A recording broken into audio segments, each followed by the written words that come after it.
stages of grief: denial, anger, bargaining, depression, and acceptance.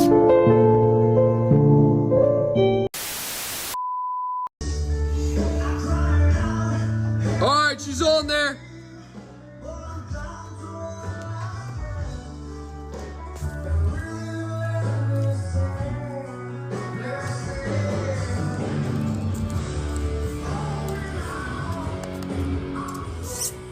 Fell off. This is Senator Barack Obama's stately home in a pricey Chicago neighborhood. Inside the iron fence that surrounds his home is a vacant lot that lies at the heart of the controversy over Obama's relationship with his friend and campaign contributor, Tony Rezko. When Obama bought the home in 2005, the seller insisted that the house and the lot be sold at the same time. But Obama says he couldn't afford the lot. Here's the realtor for the seller talking about the Obamas. They were not interested in the lot at any point. It wasn't even on the table for them. That's where his longtime friend Rezko comes into the picture. In June 2005, Rezko's wife bought the lot for $625,000, full price. And on the same day, Obama bought his home for $1,650,000, $300,000 below asking price. At the time, it had been widely reported that Rezko was under scrutiny in various investigations for possible political corruption. Rezko was later indicted for bribery and fraud. Critics say that in paying full price for the lot, Rezko may have essentially subsidized Obama's purchase, which Obama strongly disputes. The realtor who represented the seller says Obama could not have bought the house unless someone bought the lot at the same time. It was a requirement of the listing that they close on the same day. Obama strongly denies any wrongdoing, but now calls the deal a boneheaded mistake. This was a above-the-board, market-based transaction. Everybody who's looked at it has acknowledged as such, but there's no doubt that it was a mistake on my part.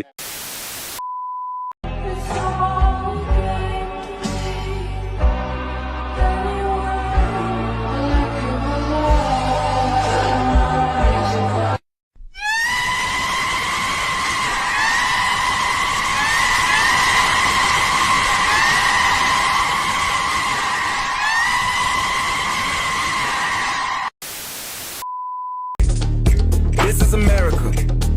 Don't catch you slipping now. Don't catch you slipping now. Look what I'm whipping now. This is America. Don't catch you slipping now. Don't catch you slipping now. Look what I'm whipping now. This is America. Don't catch you slipping now. Look how I'm living now. Police be tripping now. Yeah, this is America. Guns in my area. I got the strap.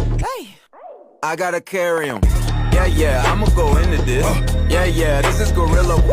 Yeah, I'ma go get the bag. Yeah, or I'ma get the pad. Yeah, I'm so cold like yeah. I'm so dull like yeah. We gon' blow like yeah.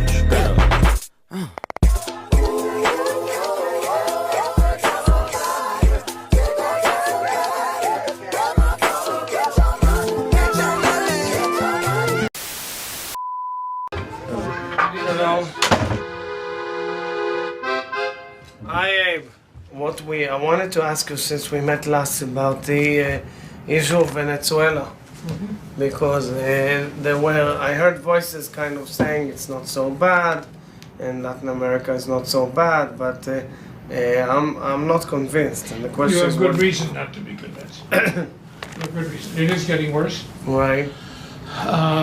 and little by little, as long as oil money works. I'm told that by our experts, it's the only, except for Iran, it's the only government-propagated anti-Semitism today around the world. It's already Formally, right. This is First quite scary. within the country and then outside. So are you pressing in any way? We've talked to Jesse Jackson, who has a relationship, but it's not for camera, but there are other plans. We'll talk about it in a minute.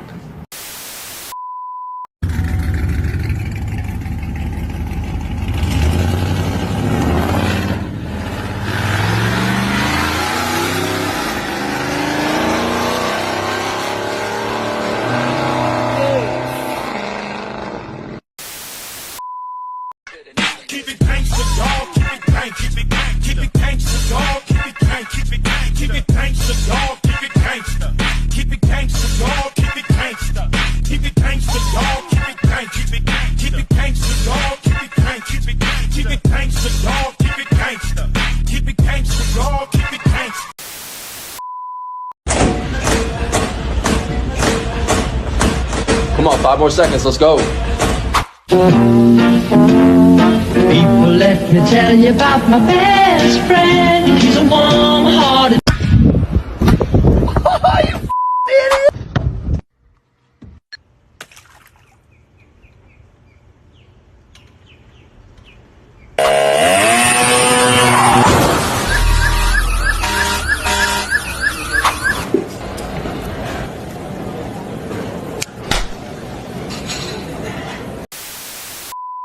All the kids, they were stolen from the daycare.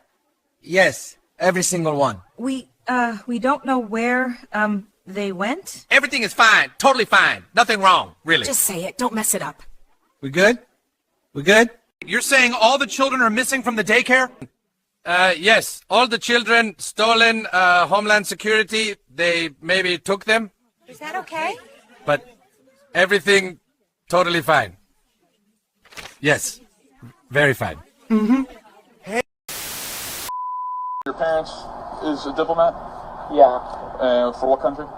Israel. Would you like me to call him? Yeah, if you don't mind. It's late December in Miami Shores, and 19-year-old Abraham Gill is pulled over by cops for traffic violations. He mentions his dad, Eli Gill, a consul at the Israeli consulate, and then the discussion turns to his vanity plate. What's up with that? According to cops, the plate reads, PLS Chase, Feds Lost. And cops say he flipped it down to cover his license plate. Come on, dude, I have a camera in the front bag. And there's more. January 14th, cops say this is Gill again, and he's out running the police. Listen to the officer talk about that vanity plate. It's going to be a clean and looting. Remember that guy that had the police chasing tag? He's going to be him. Cops stopped the pursuit because in Miami Shores, their policy is they don't chase for traffic offenses. But that brings us to this past Saturday in Sunny Isles Beach. 173 in Collins. Just had a motorcycle trying to run me over. I got one subject in custody. Cops say Gill ran over an officer because they say he didn't want to sit in traffic. This all landed Gill in jail on charges of aggravated battery against a police officer. Mr. Gill is a diplomat son. He has consular immunity. The state stipulated to the defense's argument that Gill has immunity and released him from jail. And in the meantime, questions persist in legal circles whether immunity applies to this diplomat's son. All of this to play out in the days and weeks to come.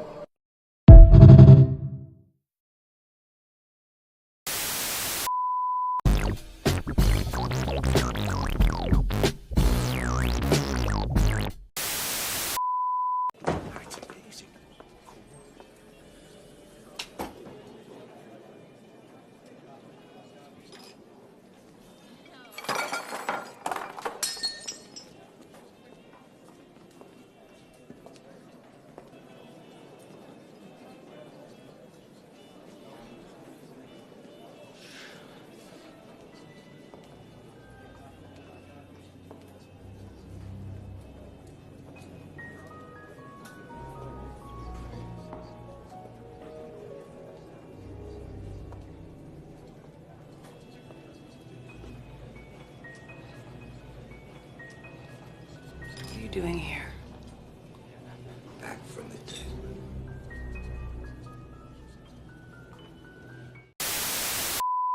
Hitler had a dog. Now you think of that. I'm no fan of Hitler. I never liked him.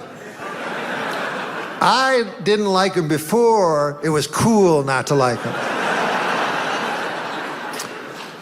But there was a dog in history who loved Hitler more than anyone. He would wake up in the morning, go, "Where's Hitler?" And Goering or something would go like, "He's not here, he's doing some evil stuff." I've explained to you, he spends most of his time doing evil stuff. You can't see him that often. He goes, "Okay, I know. I'm not trying to..." Listen, Goering, I love you. I love Mengele, I love everybody. All of you guys are the greatest. But it's just Hitler is the greatest man who's ever lived.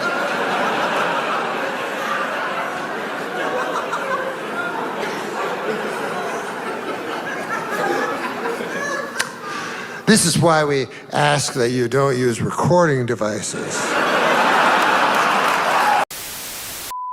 Oh, hey there, guys. Oh, hey! Welcome to the house. Yeah, you want a deer stick or no? Oh, yeah, deer sticks, okay. This kitchen was built for crock pots. I mean, look at all the outlets. Now I know what I put up there. I have a sign that says eat and a sign that says home. Eat, home. I like that. So this is the master bedroom, but right here, that's where you put the big buck. Oh, yeah. That's where your big buck goes. Oh, yeah. A couple 2-3 bucks right here. Oh, yeah. I like that it's just got a curtain rod and not any of that dang glass. It's so hard to keep clean. And look at this winter coat storage. Oh, yeah. And more winter coat storage. Oh, yeah. And I forget, is this the master bathroom? Oh, no, that's just more winter coat storage. Oh, yeah. It's like a football field down here. Oh, yeah. The Vikings could practice down here. Oh, yeah. Oh, there's real tile back here. Oh, yeah, don't you know? Hey, Jeff, yeah, I think they're gonna buy. The big basement always seals the deal. What about people who say you're only interested in the Middle East for oil? What? Huh? Oil? Who said something about oil, bitch? You cooking? Oh. Yeah, I know it. Come on, y'all, get out. Sauce.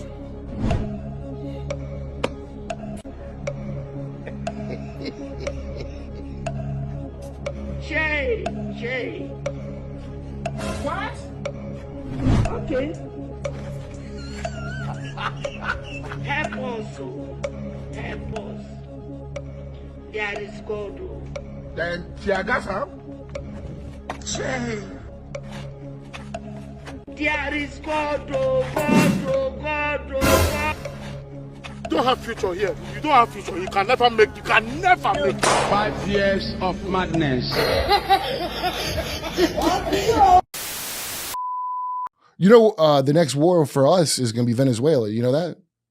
You think it's going to be Venezuela? Well, because all that drug horse shit. Do you think that's like the bad guy that's bringing the drugs in has been Venezuela the whole time? How many countries are between No, they're one little. So smudge. we're blowing up boats with suspected. Why don't you say you knew they were drug dealers for sure? Right. Don't say suspected, because then it feels like you just blown people up. They want to overthrow that guy, so they're gonna fucking do it. So all the shit that we're supposed to not have anymore with Trump, you're gonna have. You're gonna have John McCain no matter what you do. It's dinner time on the East Coast in less than an hour. People are going to die. Sir, we've got a boy on the hotline who says he might know something. Who is this? My name isn't important. What matters is that the answer is in the pyramid. The pyramid? That's ancient stuff you're talking about. Are you sure? Bring up the pyramid. What is it? What is it for? We built the pyramid a long time ago to illustrate how much people should eat of the 4 basic food groups. Sir, we abandoned the pyramid when Michelle Obama got involved. The pyramid doesn't work. We've already tried it. It's upside down. What? Sir, the pyramid is upside down. Turn the pyramid upside down. You can't be serious. That would put butter and fat at the top of the damn food pyramid! This is not FDA approved! It's dinner time on the East Coast in 10 minutes. Now do it!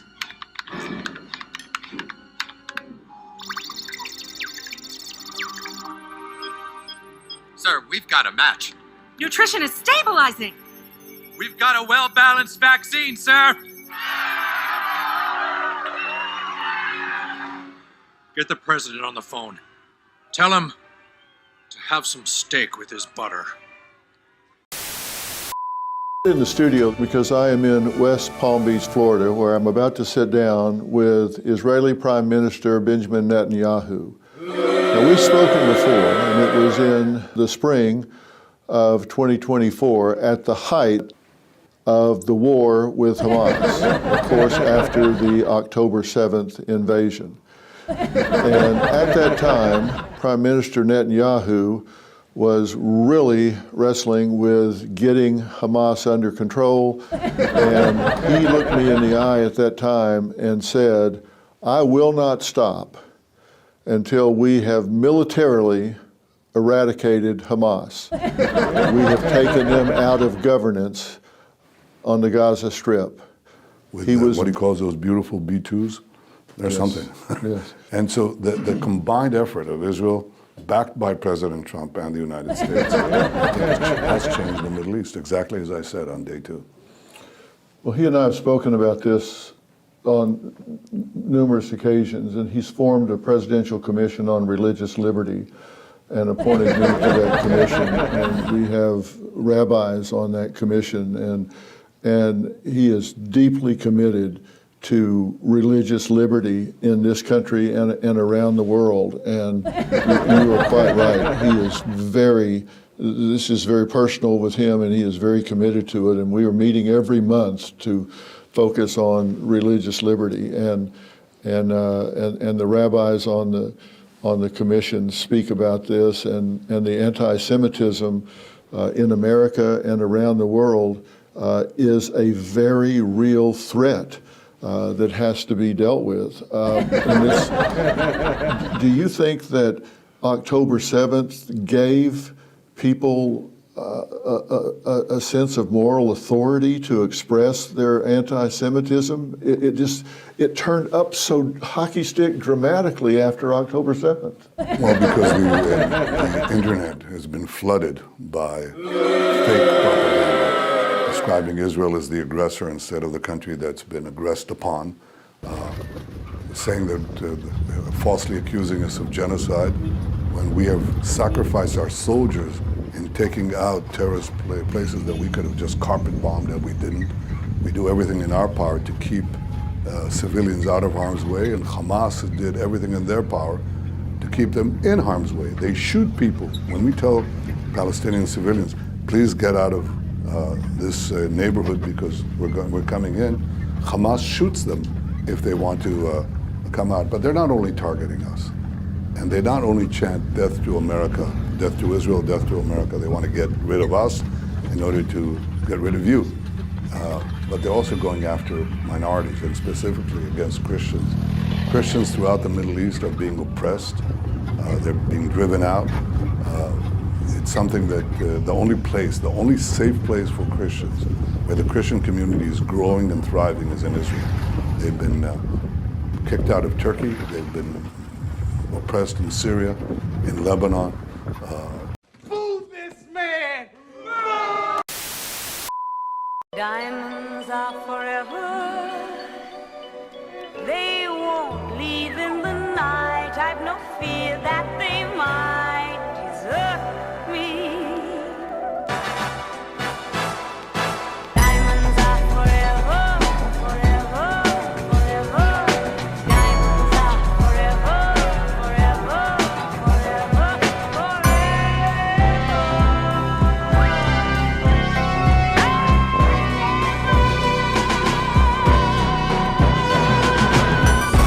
The De Beers mines made use of the segregated compound system. Miners were virtual prisoners unable to leave until their contracts were up. Once released from the compounds, miners had no free movement in the country.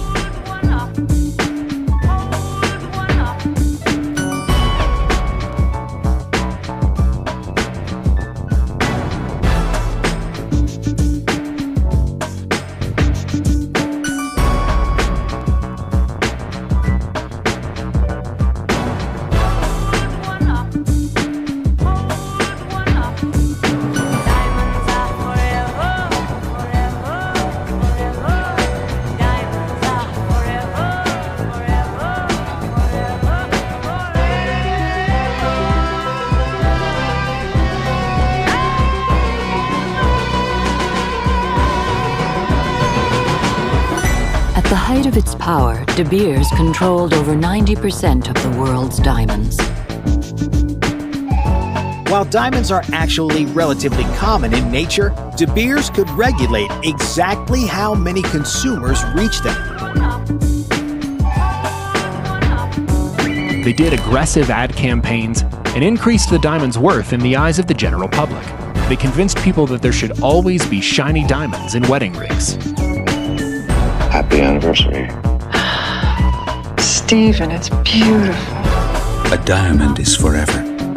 De Beers.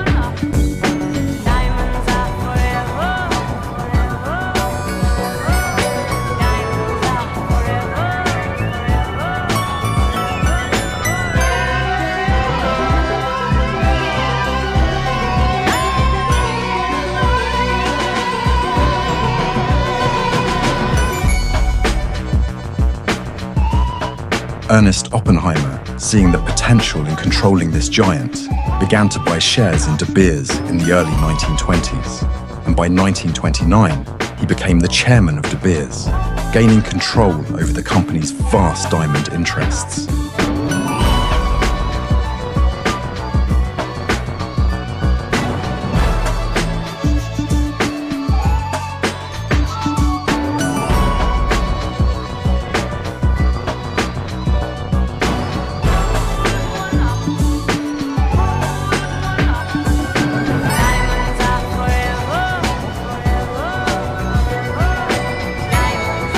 You may have heard that diamonds are a girl's best friend, but what you might not know is that a lot of those diamonds come from Israel.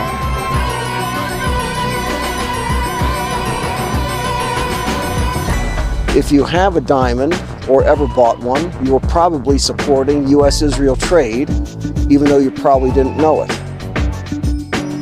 The Israeli diamond industry contributes about $1 billion a year to the IDF. And every time someone buys a diamond from Israel, some of that money goes to the military.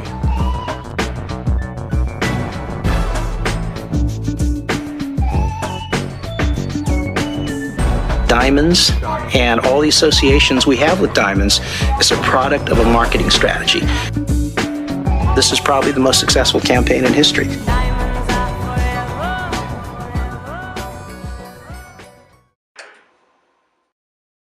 Welcome to The Independent Review, a weekly podcast where we bring you the latest from the world of independent journalism.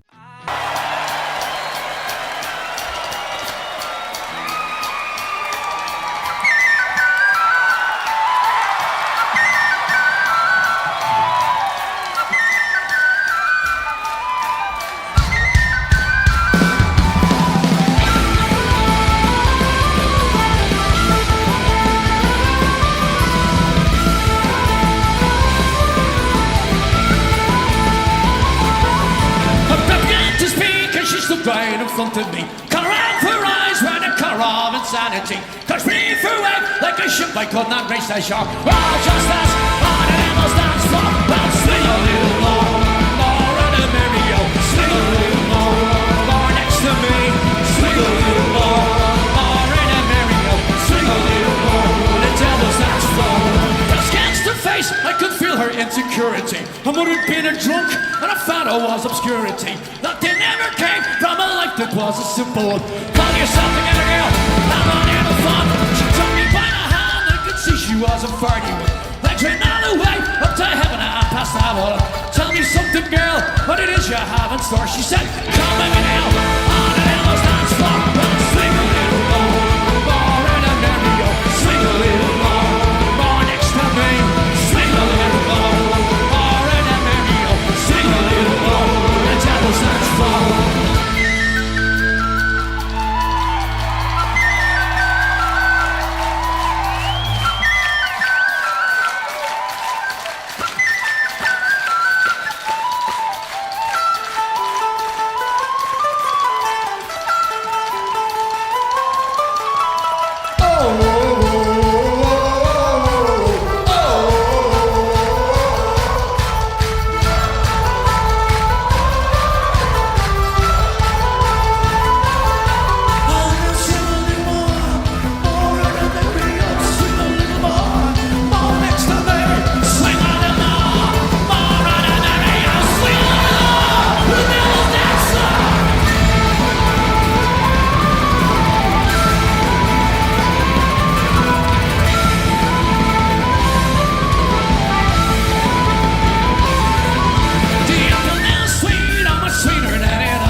Welcome to the Independent Review, live on AM Wake Up, on Odyssey, Rumble, Substack, and the Indie News Network on Twitter.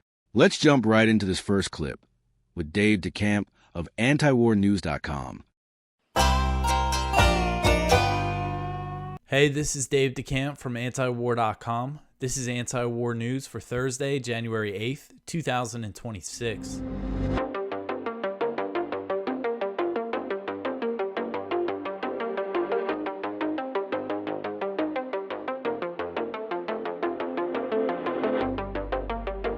All right, the first story at the top of antiwar.com today, the U.S. claims it is dictating Venezuela's decisions.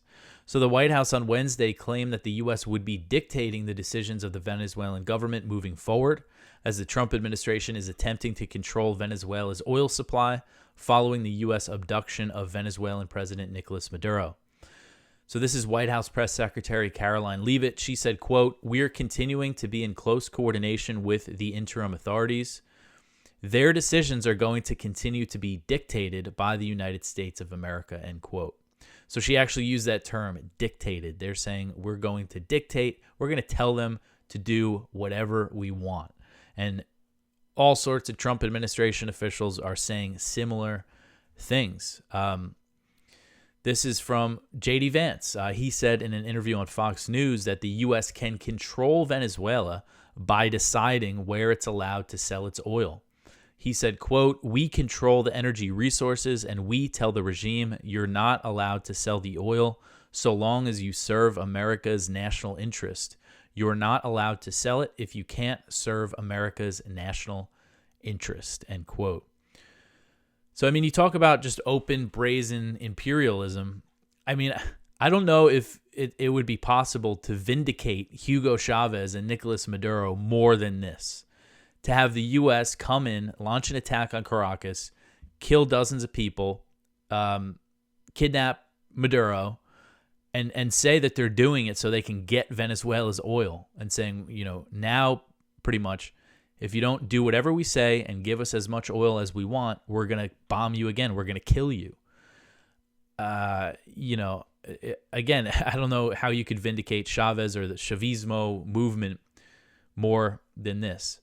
So you have J.D. Vance here saying, oh, we're going to control them by controlling their oil supply.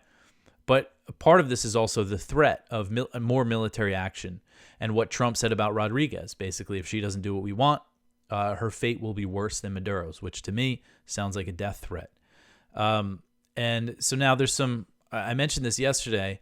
On Tuesday night, Trump said that Venezuela will be turning over between 30 million and 50 million barrels of oil to the U.S. He said that the oil will be sold at its market price and that the money will be controlled by him.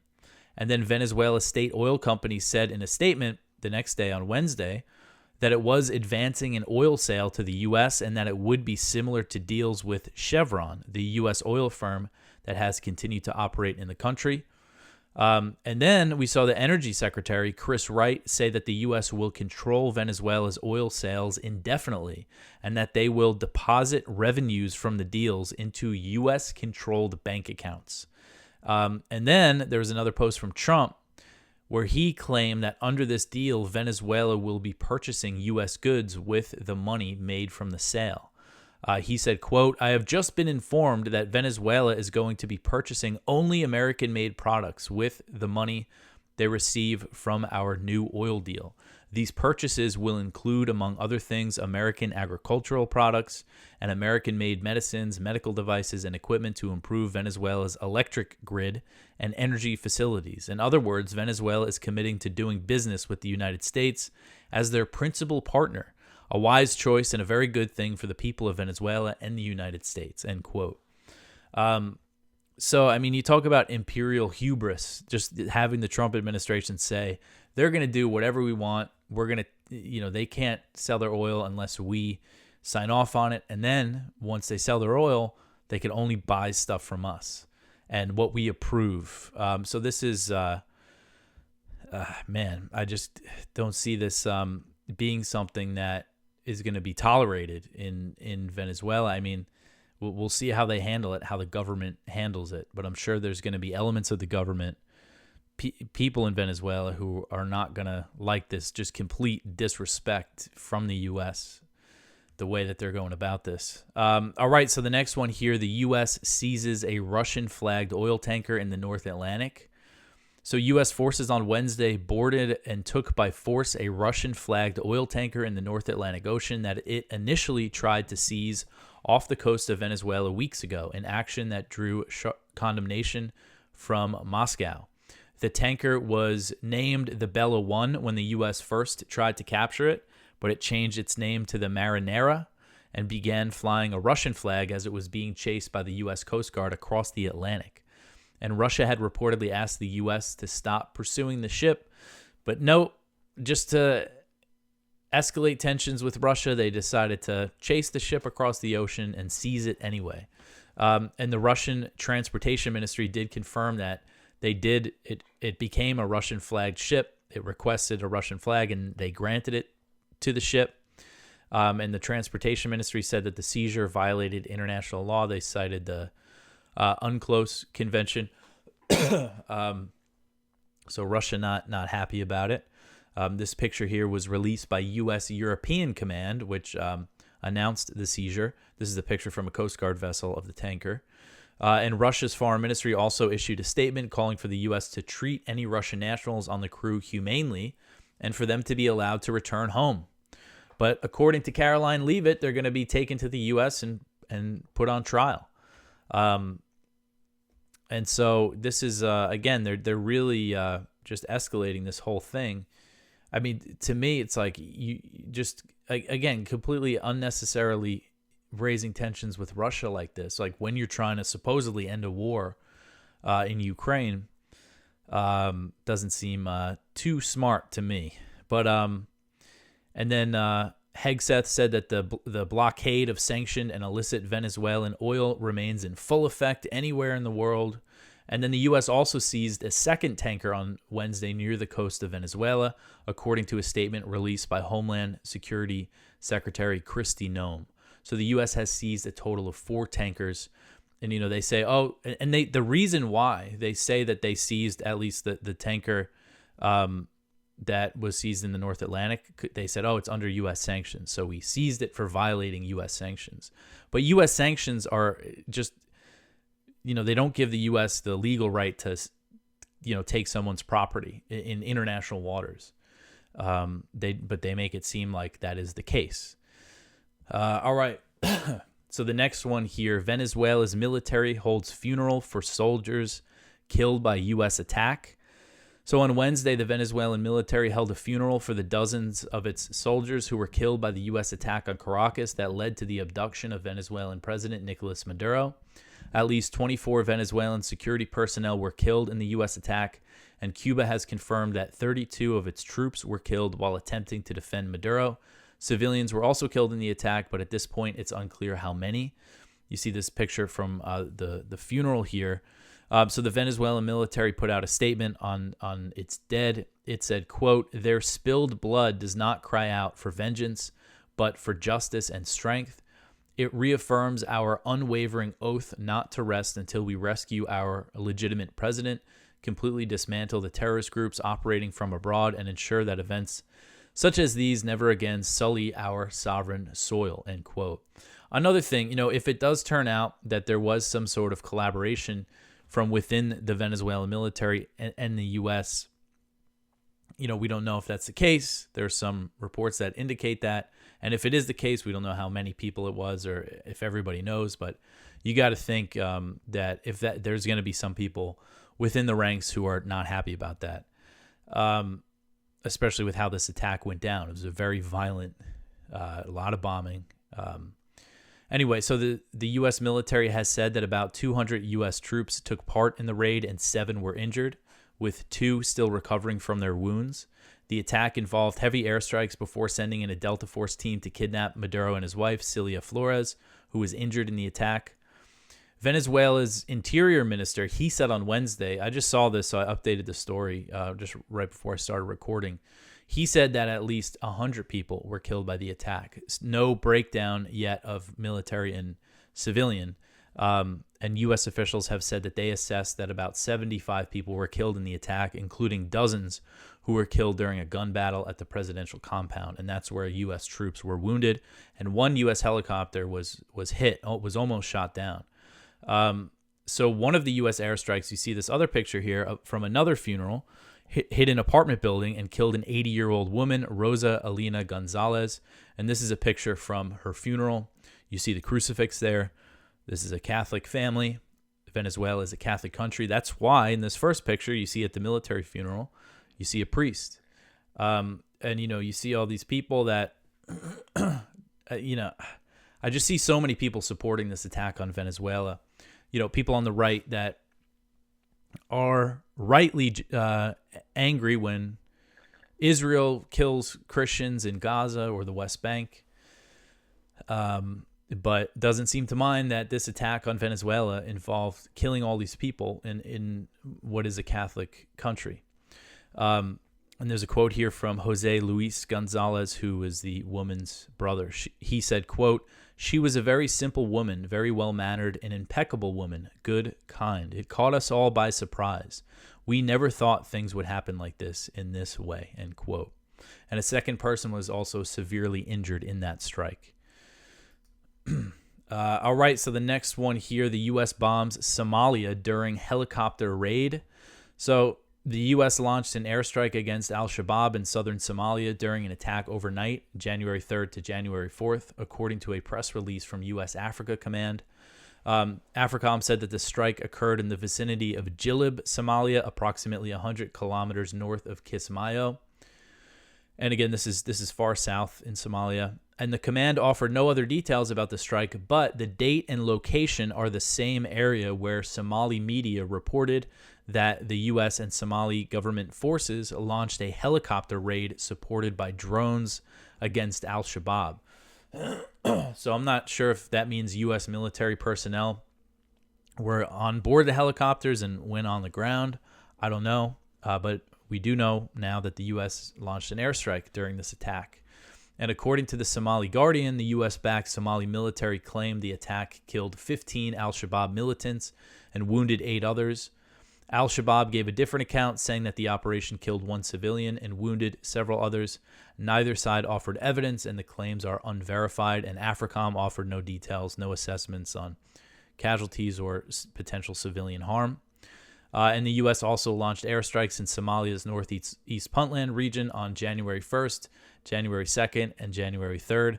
So they say that this strike was overnight, January 3rd to the 4th. So I guess we could count that as January 4th. So that means the first 4 days of 2026, the U.S. launched airstrikes in Somalia. And usually they, we'll see how long they keep this streak up, because they usually announce the airstrikes a couple days after they happen.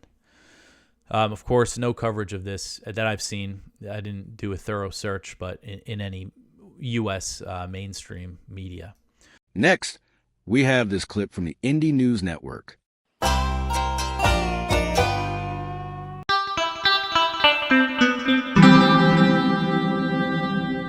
Who are these people?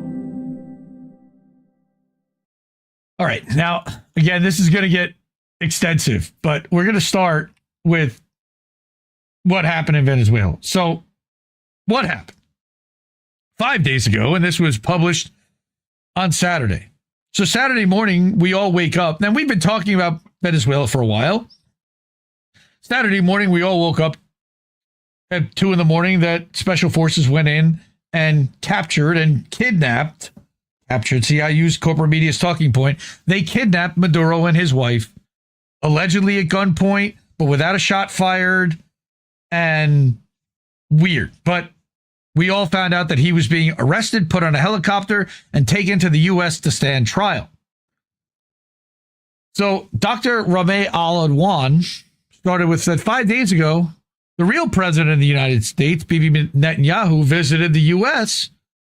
4 days ago, the U.S. issued new sanctions against targeting Iran and Venezuela. 3 days ago, Netanyahu claims that Iran could send arms to Venezuela because they're in cahoots. 2 days ago, Netanyahu leaves the U.S. And then today, the U.S. bombs Venezuela and kidnaps Maduro and his wife. That's weird how that timeline happens. It almost looked like Trump got marching orders from the real president. Vanessa Bielli, Indie Media Award honoree.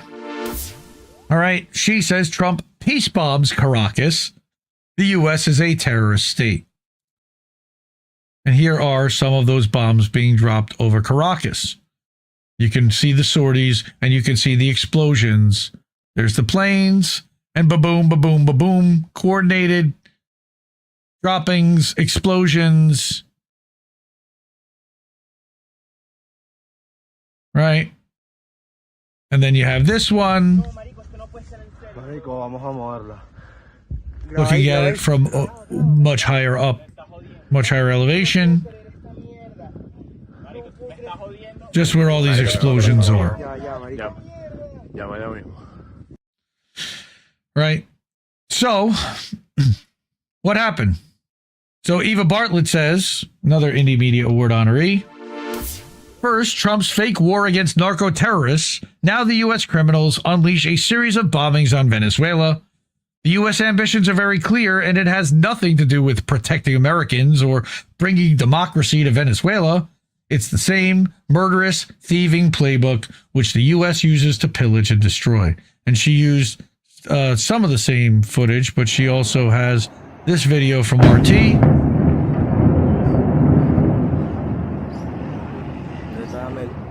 Okay. All right. She published back at the end of December that here's the reality of U.S. ambitions in Venezuela. Let's check that out. All right. Again, there's a lot to get to. Jason Hickel, bombing Venezuela while coordinating a genocide in Palestine, while threatening to attack Iran again, while destabilizing Somalia, while carrying out a heist in the Democratic Republic of the Congo. U.S. imperialism is the greatest threat to peace and security in our world today, and it ain't even close. Agreed. Mentioned Carlos Latouf earlier. Here's another cartoon of his, of the criminal gangster Trump with a ski mask on in front of the TV cameras. We're in possession of the elected president, Venezuela, Nicolas Maduro. Here are our demands. Surrender. Hand over your oil and sovereignty. Accurate. Hadi Nasrallah. The U.S. can kidnap a president from a sovereign country, drag him into its courts, call it justice, then turn around and sanction the ICC for trying to arrest a war criminal committing genocide. I don't think you understand truly how broken this world is because of the United States. Agreed. Richard Medhurst, who got eaten alive a little bit for this, but I think that it does bear some form of repeating and to point out that this is probably the least of it, but covering his eyes and ears to deprive him of his senses is yet another war crime, something the Americans do all the time. And taking a photo of a detainee to humiliate them or satisfy public curiosity, also a Geneva Convention violation. That is the picture of Maduro on board the Iwo Jima with sensory-depriving glasses and headphones in a tracksuit. Where's his wife? No pictures of the wife. Stenton Bloom recorded a 7-minute video. I'm not going to show this whole video. It's a little bit long. I know we're running long. I got a lot of stuff to show. And she talks about a lot of the stuff that we talk about. But she had this right in August. Back in August, she basically predicted all of this. Watch that video. CIA played an instrumental role in Maduro's kidnapping. This is another very long article by Jeremy Kuzmarov of Covert Action Magazine and Too Hot to Handle. So check this one out. The financial elite that the CIA serves is now salivating over the prospects of U.S. corporations retaking control of Venezuela's oil industry. Specifically, a guy by the name of Paul Singer, who 2 months ago was awarded Citgo's oil. All right. So again, that's Jeremy Kuzmarov, and there's a lot in this article. It's super long. It goes back decades.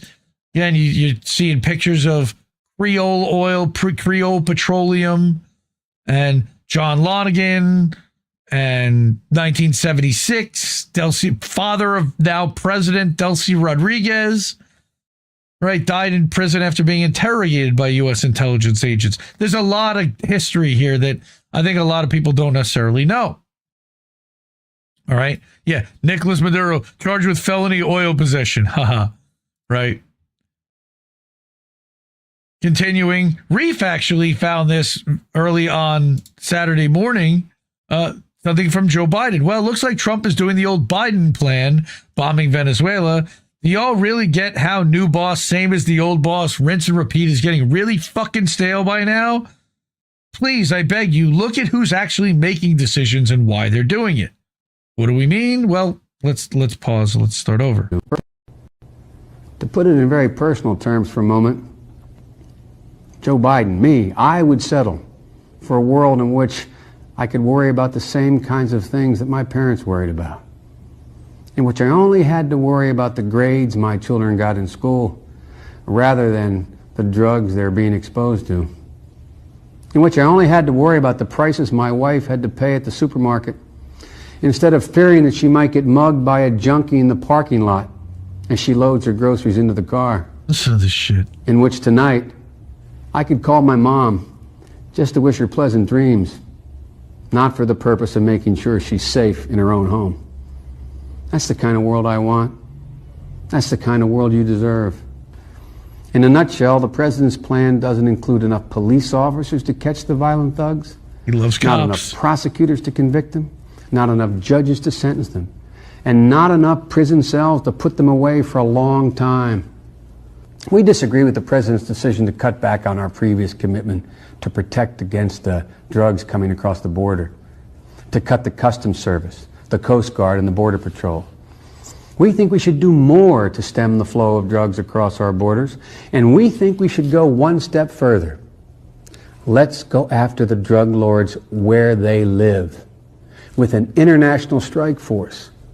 There must be no safe haven for these narco-terrorists, and they must know it. Huh. And we don't have to promise a world without Narco-terrorists. worry or fear. We're not asking for that much. All we have to do together is to keep our promises and stay together. Thank you. Fuck off, you imperialist war criminal puke. Venezuela analysis. U.S. authorities no longer, again, my point is that Trump used this exact same narrative and line of talking in order to try to build this case for why he had to go do this. And then, of course, when he got to New York, they didn't mention anything about drugs, fentanyl, narco-terrorism, or anything. They blew over 100 boats out of the water. No explanation, no trial, no evidence. U.S. authorities no longer even bother to specify why they're conducting the extrajudicial murders. By our count, it's up to 37 boats and 115 civilians assassinated. At least 115, because in the December 30th bombings, there were alleged survivors. All right? And here's U.S. Southern Command bragging about blowing these boats out of the water. We have no standing or authority to do this. They claim it's international water. Why are we doing this? Why? Here's Gen X girl pointing out that Trump is no different from the warmongers that he claims to hate. 89, here's Bush abducting President Noriega. Now, abducting or kidnapping heads of state is nothing new, right? And what about Bush capturing Hussein or Gaddafi or Hugo Chavez, which they abducted and then brought back 72 hours later? Let's hear George H.W. Bush talking about Noriega, minute 15. And to safeguard the lives of American citizens. And that is why I directed our armed forces to protect the lives of American citizens in Panama and to bring General Noriega to justice in the United States. Good afternoon. Yesterday, December the 13th, at around 8:30 p.m. Baghdad time, United States military forces captured Saddam Hussein alive. He was found near a farmhouse outside the city of Tikrit in a swift raid, conducted without casualties. Wow. Huh. Unconfirmed. Yeah. Unconfirmed. No. Unconfirmed reports about Gaddafi being captured. And of unconfirmed reports. Yes, we came, we saw, he died.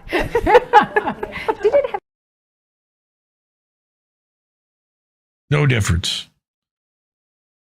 Fuck the duopoly. Shout out to Gen X Girl for the video on this one.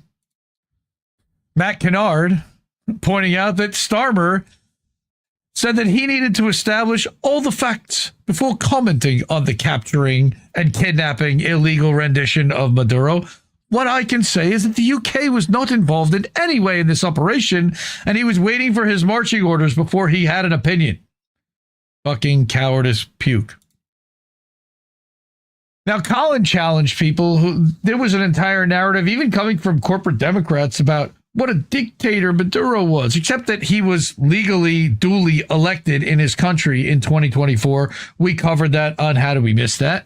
And a lot of other journalists did. Colin points out the idea that Maduro is a dictator is based purely on political, racist propaganda. Global South countries who don't tap dance for the Western Empire are considered backwards or communists or dictatorships. Unfortunately, even the educated among us are not immune to this thinking. And he said he was disgusted with people from church that were fear-mongering and talking smack about all of this and, you know, getting with the red, white, and blue propaganda. Yeah, get those commies. And again, they play into this fear-mongering constantly, and they're good at it. Asal Rod points out the way that they whitewash imperialism is with headlines that most people read. They captured Maduro. They didn't kidnap him illegally. They didn't invade a sovereign country. They captured him. And this was across the New York Times, the BBC, Reuters, and CNN. All the same narrative. The same word to describe exactly how they took him. Weird. Weird that they don't use illegal, war, coup, international law, violation, or sovereignty. This is how you normalize imperialism. I said they also never say regime change, which is what they are trying to accomplish here. Next, David Icke pointing out and sharing this video, which was shared by Wall Street apes. Venezuelans are crying on their knees, thanking Trump. Except this is AI and it's complete bullshit, and it got community noted. This is the kind of Israel slop being generated. All right, David Icke, the propaganda lies are coming at us like machine gun fire at this point. All right, there you go. Then you've also got, I needed to bring some levity and some humor to this whole thing because it's really insane. All right. Trump abducts elderly Venezuelan couple because taking hostages is good now. In the humanitarian move of the decade, the U.S. has bombed a sovereign nation and abducted its leader to liberate the world's largest proven oil reserves. The move happens to be in violation of international law, but this shows the law didn't want Venezuela's oil to be free. Clearly, the law is the problem here. The blood on the streets of Caracas isn't even dry, but Trump has confirmed that U.S. corporations will be selflessly involved in the rebuilding effort. It's unclear if Trump will stop murdering Venezuelan fishermen, but he will continue to bomb Maduro loyalists because only those who obey him are allowed to live. This is how freedom works. Excitingly, the U.S. abducted President Maduro and his wife from their home in a move that was surprising because the U.S. told us it's wrong to invade a country and take hostages. If you're struggling to keep up, just know that whatever Trump says is always right. The U.S. has confirmed that several of its soldiers were injured during the elderly couple's abduction. All the injured soldiers agree it was worth almost dying so oil billionaires could get another payday. Their selflessness truly knows no bounds. Maduro is facing accusations of drug trafficking that have the unfortunate snag of zero evidence. However, his wife is 100% guilty of marrying him, and therefore she's getting the electric chair. Awkwardly, a U.S. report mistakenly admitted that Maduro does not play a role in the drug trade. As Maduro himself pointed out, he has oil and gold, so why would he need drugs? Small details like that are unimportant, though. What matters is that we're pretending that Maduro smuggled drugs into the U.S. That is much worse than when the CIA smuggles drugs into the U.S. Trump said that the abduction of the Maduros sends a message that the U.S. is not going to be pushed around, because it definitely wasn't the U.S. that was being pushed around in this equation. It definitely was the U.S. being pushed around in this equation. There's optimism that Trump will abduct other leaders such as Gustavo Petro, who was wrongly elected by the Colombian people. Petro is likely to be charged with seeing Palestinians as human, which is also one of Maduro's many crimes. You understand why he had to be stopped. The U.S. located Maduro with the help of a CIA source, also known as a snitch. The snitch is set to receive the $50 million bounty that the U.S. was offering for Maduro's capture. But let's be honest, we would all sell out Keir Starmer for $50 million, so who could blame him? Well, it turns out that the U.S. is quite capable of arresting foreign leaders as long as there is not an international arrest warrant out for them, like in the case of Netanyahu.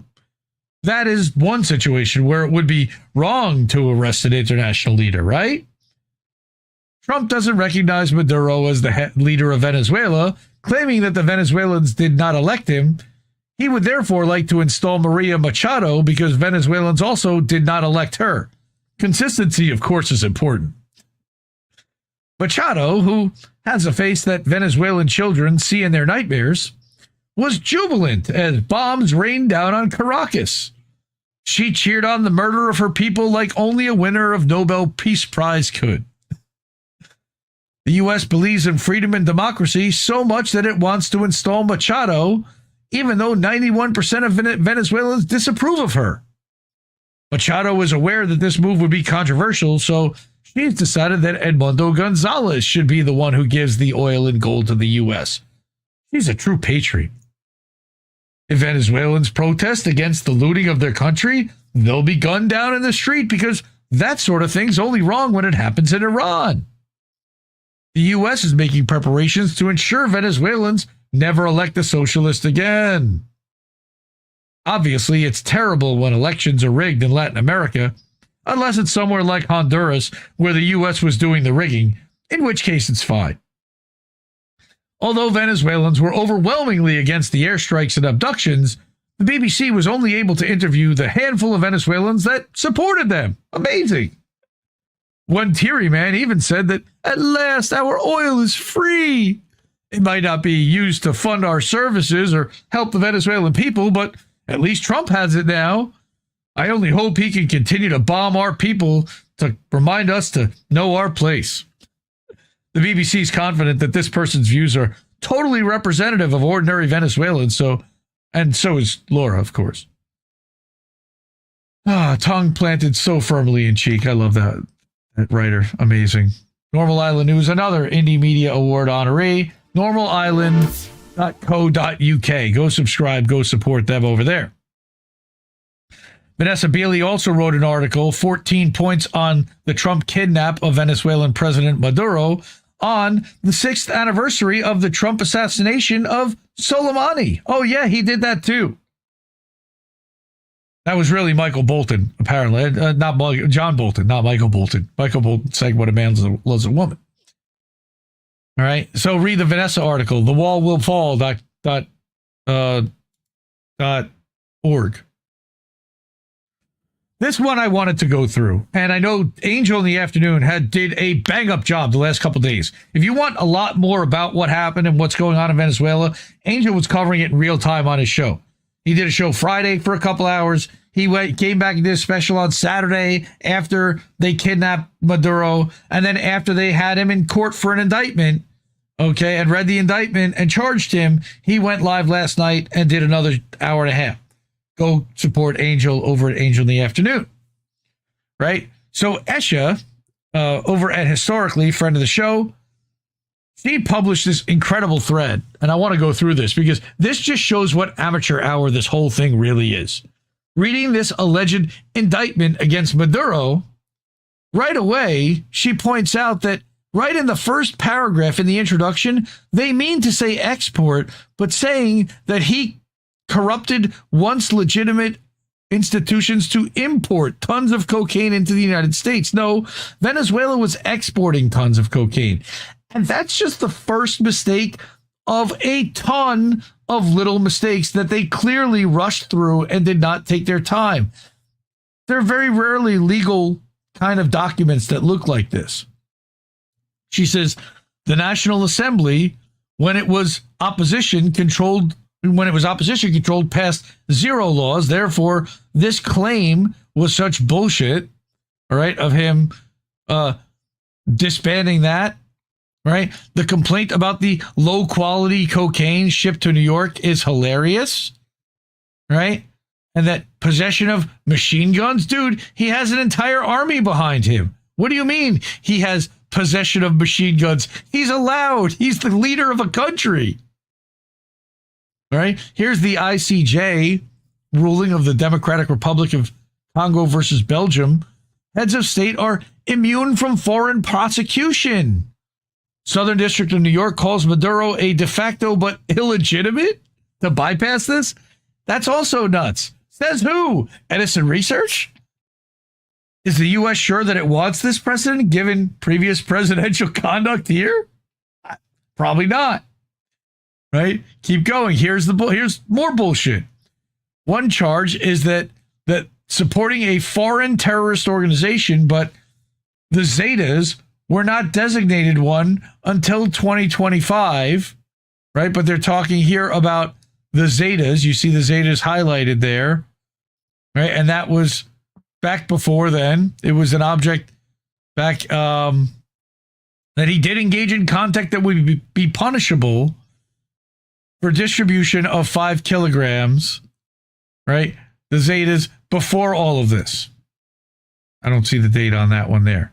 But this... Oh, between 2003 or 2011, they weren't even designated as a foreign terrorist organization until 2025. This part is charging Venezuelan diplomats for doing diplomatic activity in Mexico. There's absolutely no jurisdictional nexus. Okay, more again about Venezuelans doing activities in Mexico again. No U.S. jurisdiction. Perfectly legal. Venezuelans can ship whatever they want in domestic flights within Venezuela. Right? And that 3 Brits were arrested, but again, not in the U.S. No jurisdiction about all this coke that was found on a flight from Venezuela to Paris. So why are we getting involved in prosecuting him for this? And yes, they're allowed to fly planes. And please describe the U.S. statute that describes relying on a culture of corruption being illegal. We rely on a culture of corruption in Ukraine, in Israel, in a bunch of places around the world. Right? There's all again, she just goes through, she nails this entire thing. This is what thousands of tons of cocaine looks like. Again, they describe thousands of tons or gazillions as a unit of measure. All right. Thousands of tons, grams, kilograms. That's a unit of measure. But thousands of tons would be 1,300 mid-sized cars. I don't think that they flew that many tons of cocaine. This whole indictment's a joke. What they were charging him with is insane. I'll bet you this was the first draft that literally it says drug traffickers, but it really is about oil companies. Unreal. So go through all again. Someone also brought to her attention that the Air France 2013 shit, these suitcases that would have to be filled with nothing but cocaine, 1,300 of them, 41 suitcases. Sure. That just happened. They're not sending their best. Then here's a little twist, surprise. Maduro hired Julian Assange's lawyer, whose name is Barry Pollock, the guy that actually got him out of prison, to represent him. I just thought that was interesting. That's Barry Pollock, according to RT. You also, again, thanks to Golden Monarch for sharing this, that the leader of the Venezuelan opposition, Machado, this was back in 2024, had proposed using Bitcoin as a strategic national reserve asset. Bitcoin is not an asset, folks. It's digital, whatever. It's a risk. It's not an asset. Assets have return on investment. All right. Besides the appreciation that it may gain. That there is nothing behind Bitcoin. I hate to say it, it's scam, it's sham. Flip it as soon as you get it. Again, I go back to Sir Escanor, who talks about, and he again is accusing even Maduro of possibly being in on this. Pre-lit, pre-approved, pre-packaged for TV. The Venezuela celebration clips are straight up staged, faked, repurposed, and pushed by engagement hookers who grift off feeding you bullshit. Prostitutes like Wall Street Apes that I showed before, Betty Johnson, who I talked about in the Somali thing, and Alex Jones, Dinesh D'Souza, Eric Doherty, you've seen a lot of him, and these clowns Cat Turd and Gunther Eagleman and Nick Sortor, so many more.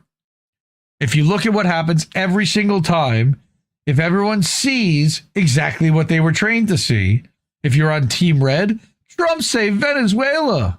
Team Blue, fascism, imperialism. Well, that's true. If you're a truther, Zion, banking, the Jews did it. Well, no, but it definitely did have Zionist backing. If you're a boomer, cartels and fentanyl and drugs, national security. And if you're the finance nerds, oil and debt and crypto rails and so on and so forth. Same footage, different hallucinations, because the footage isn't the point. They need you assigned. They need you in a lane, a tribe, a script, a leash that feels like freedom. So when you argue Maduro versus Machado or USA versus China or Zionist versus anti-Zionist, they're quietly wiring up the operation and feeding. That's why it always smells like coordinated theater. Maduro plays the villain. Machado plays the liberator. Trump plays the savior. Israel plays the invisible hand. China plays the looming threat. Russia is the Jaws song, always in the background, and the audience plays itself. This is design, not chaos. A behavioral lab where your outrage becomes a metric, your shares become a signal, and your opinions become a profile. It's all fake. But you know what's not fake? The control grid that they build while you're watching along and arguing about which asshole or empire on television should hold the leash. Again, Sir Escanor, all the players, they're all imperialists. We all have no say over any of this. And then to tie this further to Israel are the Isaac Accords. And I think Reef and Colin talked about the Isaac Accords on INN News, which is similar to the way that the Trump administration previously in the first admin had pushed the Abraham Accords across the Middle East. They want a deal for the solidifying support for Israel across South America with the Isaac Accords, Isaac being Abraham's first son. And again, this is another long article by The Dissident, INN co-founder. Go support him at the307.substack.com, and he will help wrap this into a neat little bow. By the way, did you know that Javier Milei and Benjamin Milejkowski, a.k.a. Netanyahu, are distant cousins? A lot of people here probably did, but for those who didn't, yeah, that's true. All right. This relates to the Isaac Accords initiative, modeled after the Abraham Accords, in an attempt to gain further influence in South America. And this is talking from Robert Inlakesh. We reported on this last month, talking about this article of why Israel is so interested in Venezuela. Both I reported on this show, and then the next night, Reef and Colin read the same article on INN News, unbeknownst to each other. All right? So, wow. I mean, it's remarkable that this has all been able to go down the way that it has.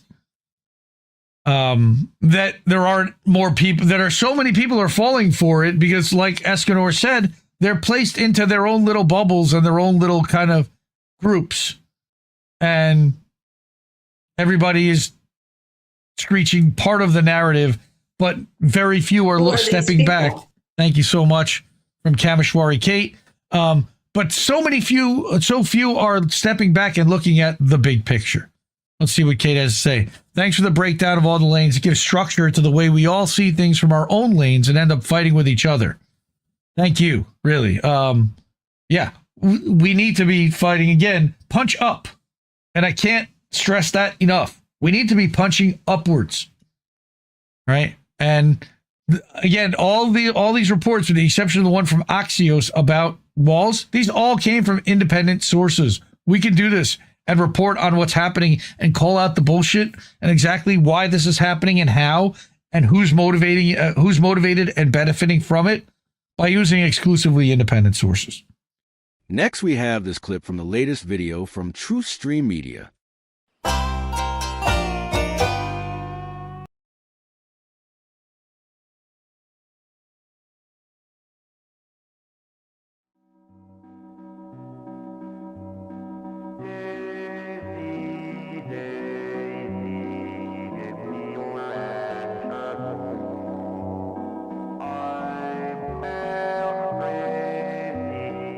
How do we put the computer specifically to work? Well, you know, my colleague at MIT, Professor Norbert Wiener, says we're living through the second industrial revolution today. The first industrial revolution being the replacement of manual labor by machinery. That's right. Mm-hmm. And the second, then, you say, will be the assistance of the human mind by the computer. In discussing the problem of simulating the human brain on a computing machine, we must carefully distinguish between the accomplishments of the past and what we hope to do in the future. Certainly the accomplishments of the past have been most impressive. We have machines that will translate to some extent from one language to another, machines that will prove mathematical theorems, machines that will play chess or checkers, sometimes even better than the men who designed them. These, however, are in the line of special-purpose computers aimed at particular specific problems. What we would like in the future is a more general computing system capable of learning by experience and forming inductive and deductive thoughts. Work is going on all of these fronts simultaneously, and rapid progress is being made. However, the most intelligent inhabitants of that future world won't be men or monkeys. They'll be machines, the remote descendants of today's computers. Now, the present-day electronic brains are complete morons, but this will not be true in another generation. They will start to think, and eventually they will completely outthink their makers. Is this depressing? I don't see why it should be. We superseded the Cro-Magnon and Neanderthal men, and we presume we're an improvement. I think we should regard it as a privilege to be stepping stones to higher things.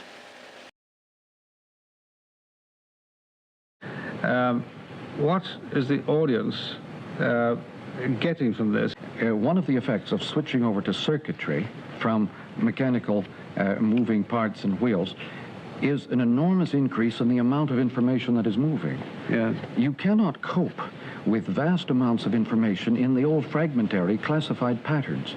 You tend to go looking for mythic and structural forms in order to manage such complex data and moving at very high speed. So the electric engineers often speak of pattern recognition as a normal need of people processing data electrically and by computers and so on. Need for pattern recognition.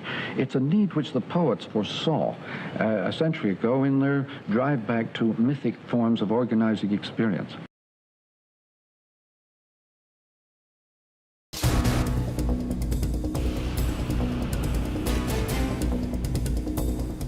Fill the car with gas, take out some extra cash from the bank, maybe enough to last a day or two, hit the grocery store if you like, avoid travel, and keep candles and a flashlight around just in case.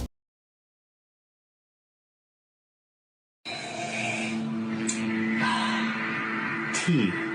I bet you thought I was drinking tea, but, this glass is empty. You see that? There was no tea in there. And this isn't my hand. These are my hands. That's not real at all. You see, you're being lied to. You're being lied to. I bet you thought this was me, but no, this is just a reflection. This was all taking place on a mirror. It was all a mirror. It was all a lie. And I bet you thought I was wearing pants. I'm not wearing pants. And this isn't even my voice. I dubbed this over in post-production. And you're being lied to. This is all taking place on a screen, and you are being lied to. You're being lied to. This is the world that you know.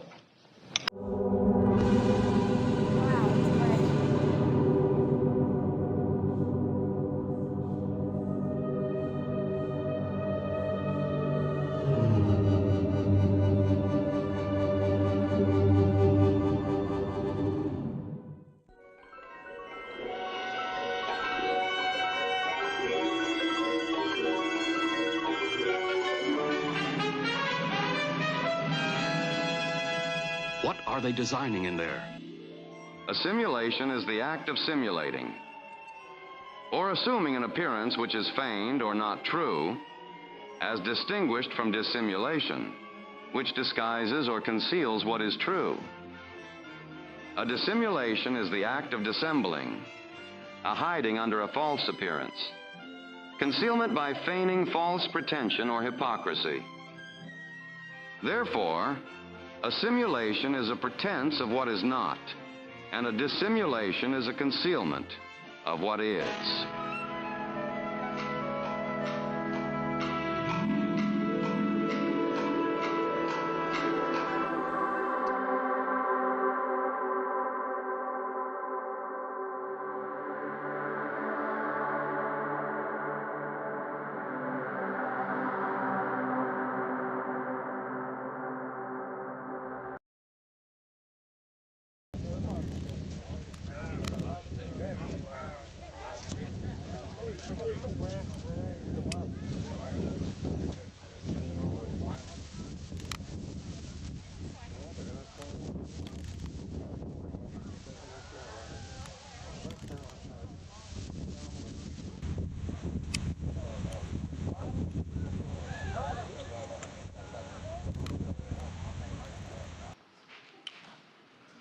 Bono.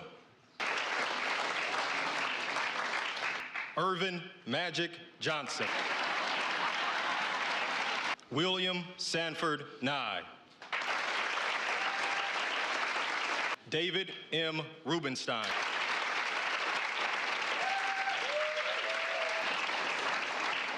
Hillary Rodham Clinton.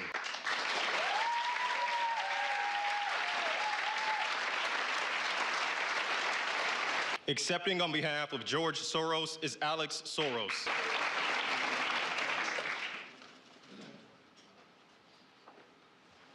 And y'all think I'm kidding, I'm not. Tonight, in the somber silence under the Capitol dome, Jimmy Carter, the nation's longest-lived president, lies in state. Every morning I've woken up as prime minister. I've been inspired by the resilience, the generosity, and the determination of Canadians. So last night over dinner, I told my kids about the decision that I'm sharing with you today. I intend to resign. We're going to get rid of fact checkers and replace them with community notes similar to X, starting in the US. After Trump first got elected in 2016, the legacy media wrote nonstop about how misinformation was a threat to democracy. We tried in good faith to address those concerns without becoming the arbiters of truth. But the fact checkers have just been too politically biased and have destroyed more trust than they've created, especially in the US.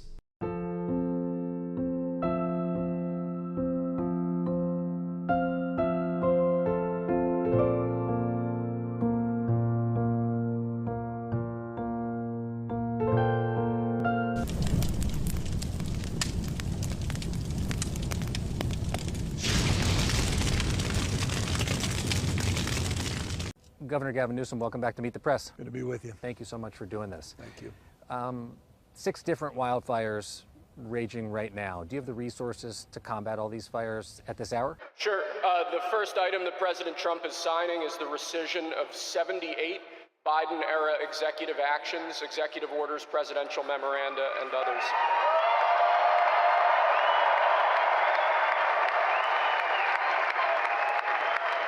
Thank you, sir.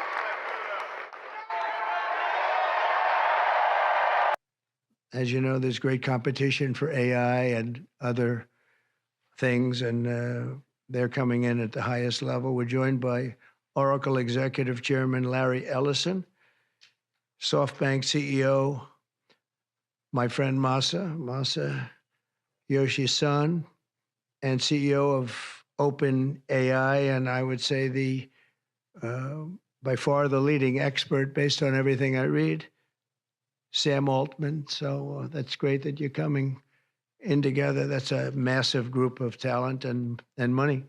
Together, these world-leading technology giants are announcing the formation of Stargate. So put that name down in your books, because I think you're going to hear a lot about it in the future. There's several things that Andrew said that I think are wrong. No, seriously, like deadly wrong. Deadly wrong. So first of all, we would like AI to be a tool. That is what we want. But there's a mistake I think that AI research has been doing, which is we've taken human intelligence as the model for building artificial intelligence. And the reason it's a mistake is that the thing we really want from machines is not a new species, not a peer that could be smarter than us. What we actually want is something that will help us solve our problems. And the main thing we need from this is in pure intelligence, the ability to understand the world. But what we have as well is agency. In other words, we have our own goals. You know, it's something we're already starting to see. Andrew, are you aware that there are experiments that have been run over the last year that show very strong agency and self-preserving behavior in AI systems? These systems, let me finish, please. These systems are trying, for example, to copy themselves in the file of the next version when they know that there's going to be a next version that replaces them, or they're trying to fake agreeing with the user so that their goals will not be changed through the training process. These were not programmed. These are emerging for rational reasons because these systems are imitating us. We are agents. So indeed, we are on a path where we're going to build machines that are more than tools, that have their own agency and their own goals, and that is not good. And you're saying it's okay, we're going to find ways to control them. But how do you know? Like right now, science doesn't know how we can control machines that are even at our level of intelligence, and even worse if they're smarter than us. Nobody knows. Now, there are people like Andrew who are saying, don't worry, we'll figure it out. In Eric Schmidt's and Henry Kissinger's book on AI, they predict that AI will make people so reliant on technology that they will need AI to function and solve problems for them. What do you think of this? Well, that is what they are attempting to orchestrate, that we build such a reliance on AI that we can't live without it. That's their goal. You know, it's everything. I mean, now we have all these electric cars that are just iPads on wheels. They know the music you listen to, who you call, what you say. That's kind of where we're headed, and it's not good.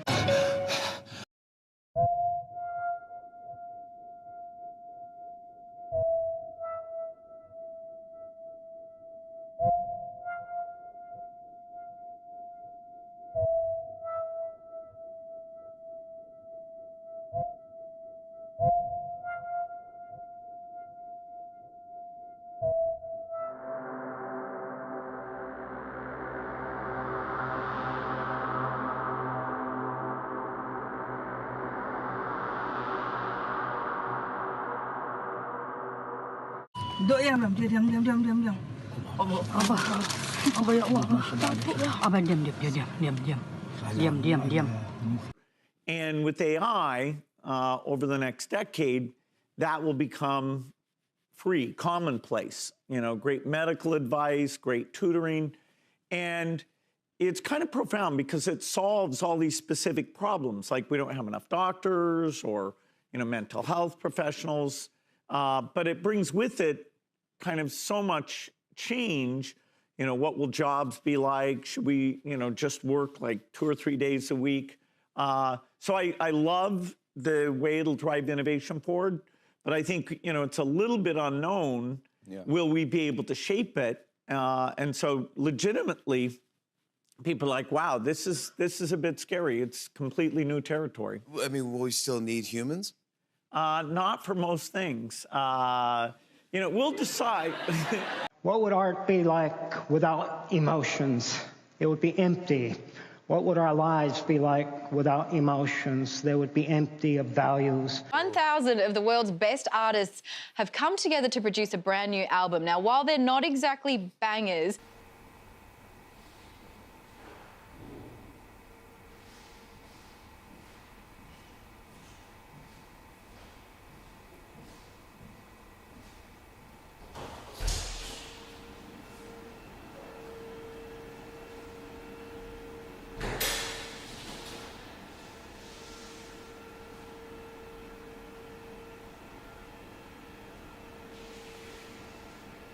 there's a serious element to this. It's not about the rich artists who are staging this protest. It's about the fact that if AI has access to all this and can just produce stuff forever, no one new will ever emerge. There will be no reason for any more creativity, really. The U.S. will take over the Gaza Strip, and we will do a job with it, too. We'll own it and be responsible for dismantling all of the dangerous unexploded bombs and other weapons on the site, level the site and get rid of the destroyed buildings, level it out, create an economic development that will supply unlimited numbers of jobs and housing for the people of the area. The reaction from the gathered audience reflected the enormity of what he'd just said.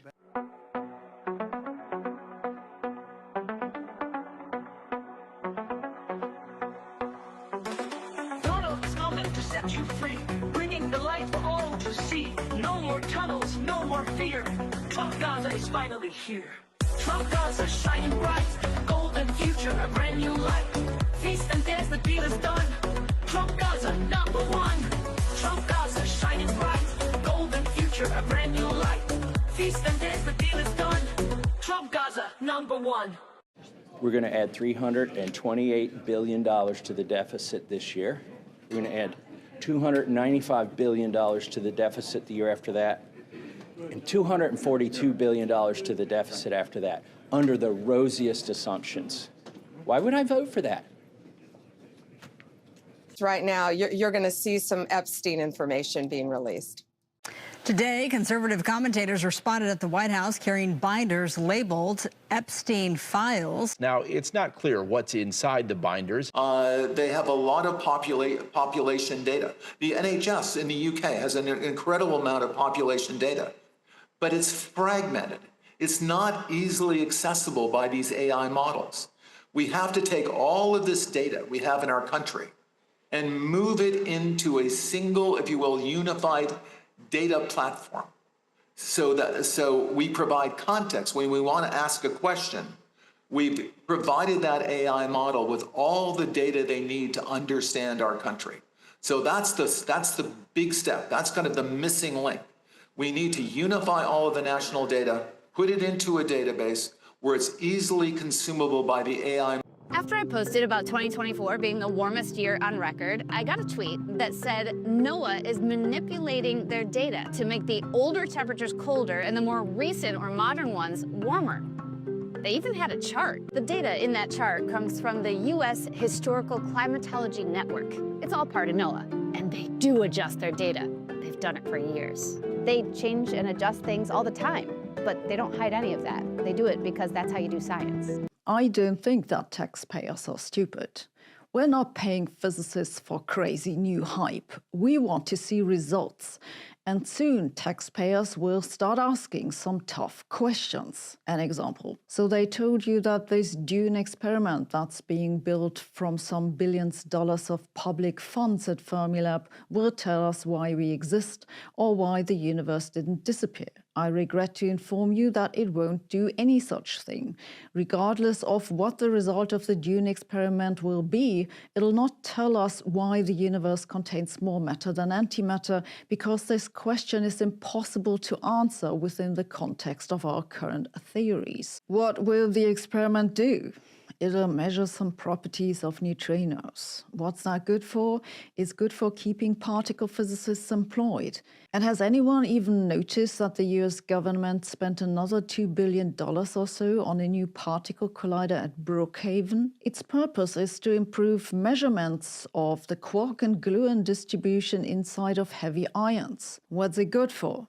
You're not supposed to ask. You're supposed to believe that you're too stupid to understand what it's good for. But let me fill you in. It's good for keeping particle physicists employed.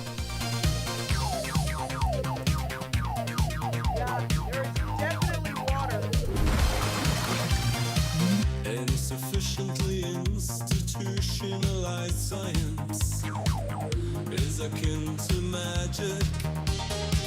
When you're not allowed to question it.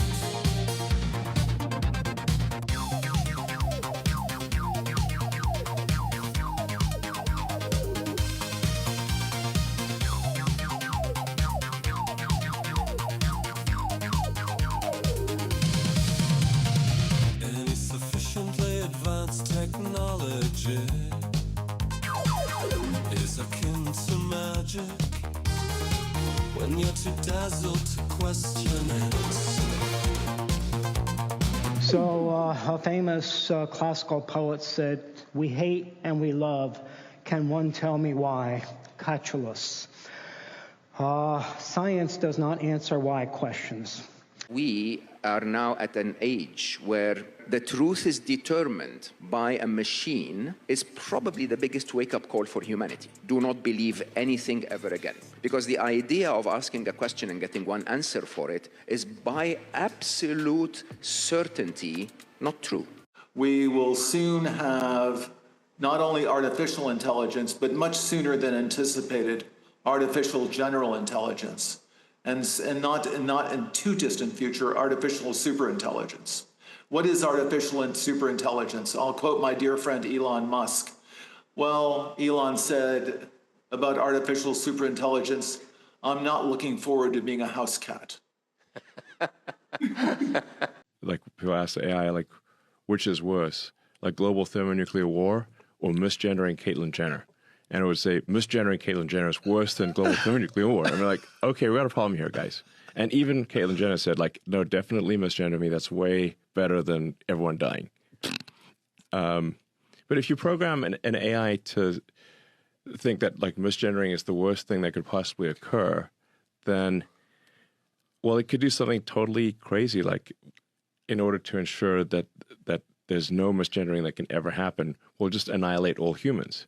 That ensures the probability of misgendering is zero. AI is forming its own values, and it's not exactly what we might want. So let me give you a few examples of actual values discovered in a study by the Center for AI Safety. So first and foremost, some lives matter more than others.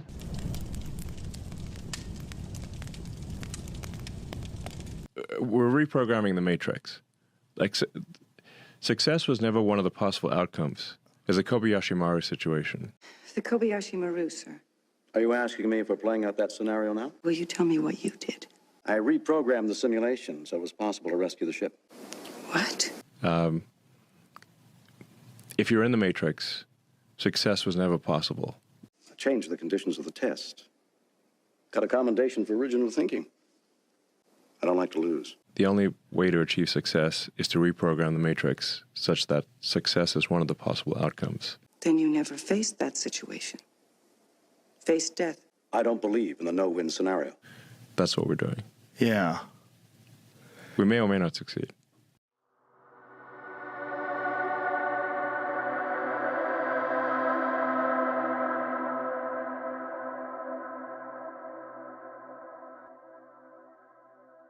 You guys, I just finished a show. Look at the room that they put me in. We're in Biden's fake Oval Office, everybody. And I've actually figured this out. I now know why. I now get it. Turn the camera around. There is a screen, teleprompter to the face. All I can say is the last administration was a disgrace. Any sufficiently co-opted media akin to magic when you're too brainwashed to question it. Oh yeah, no. This was this was a path I was on really since 5th grade, trying to figure out how to work on these things. Like what happened in 5th grade? I mean, the story was I was in 5th grade and literally I saw The Matrix, and I was like, I don't know if we're living in a simulation, but we should build one, basically. Look, Earth is small, resources are intensely contested, space is big, the speed of light is low. There are real limits to building with atoms and doing things in the physical world where there's these conflicts, like a piece of land can only be used by one person at a time. Building buildings is super expensive and complicated. But like in the simulation, none of those limits are true. Like you can, like it is, I think, like in the simulation, there's no scarcity. Let's be honest, finding the perfect UGC creator, nailing the script, and then waiting around for weeks just to see if your ad works? No thanks. That's why I switched to HeyGen's UGC AI avatars. This is exactly like acting. There's a script, and that's the truth. And that is the truth. And that is the truth. And that's the truth. There's action involved. That's what you just saw. That's what you just saw. That's what you just saw. That's what you just saw. There's editing involved that has all the same exact clips. Elon Musk to literally take a chainsaw. Elon Musk take a literal chainsaw. Literally take a chainsaw. Elon Musk take a chainsaw. Chainsaw. His buddy Elon Musk. Elon Musk take a chainsaw. But it speaks to something else that has happened to people's minds.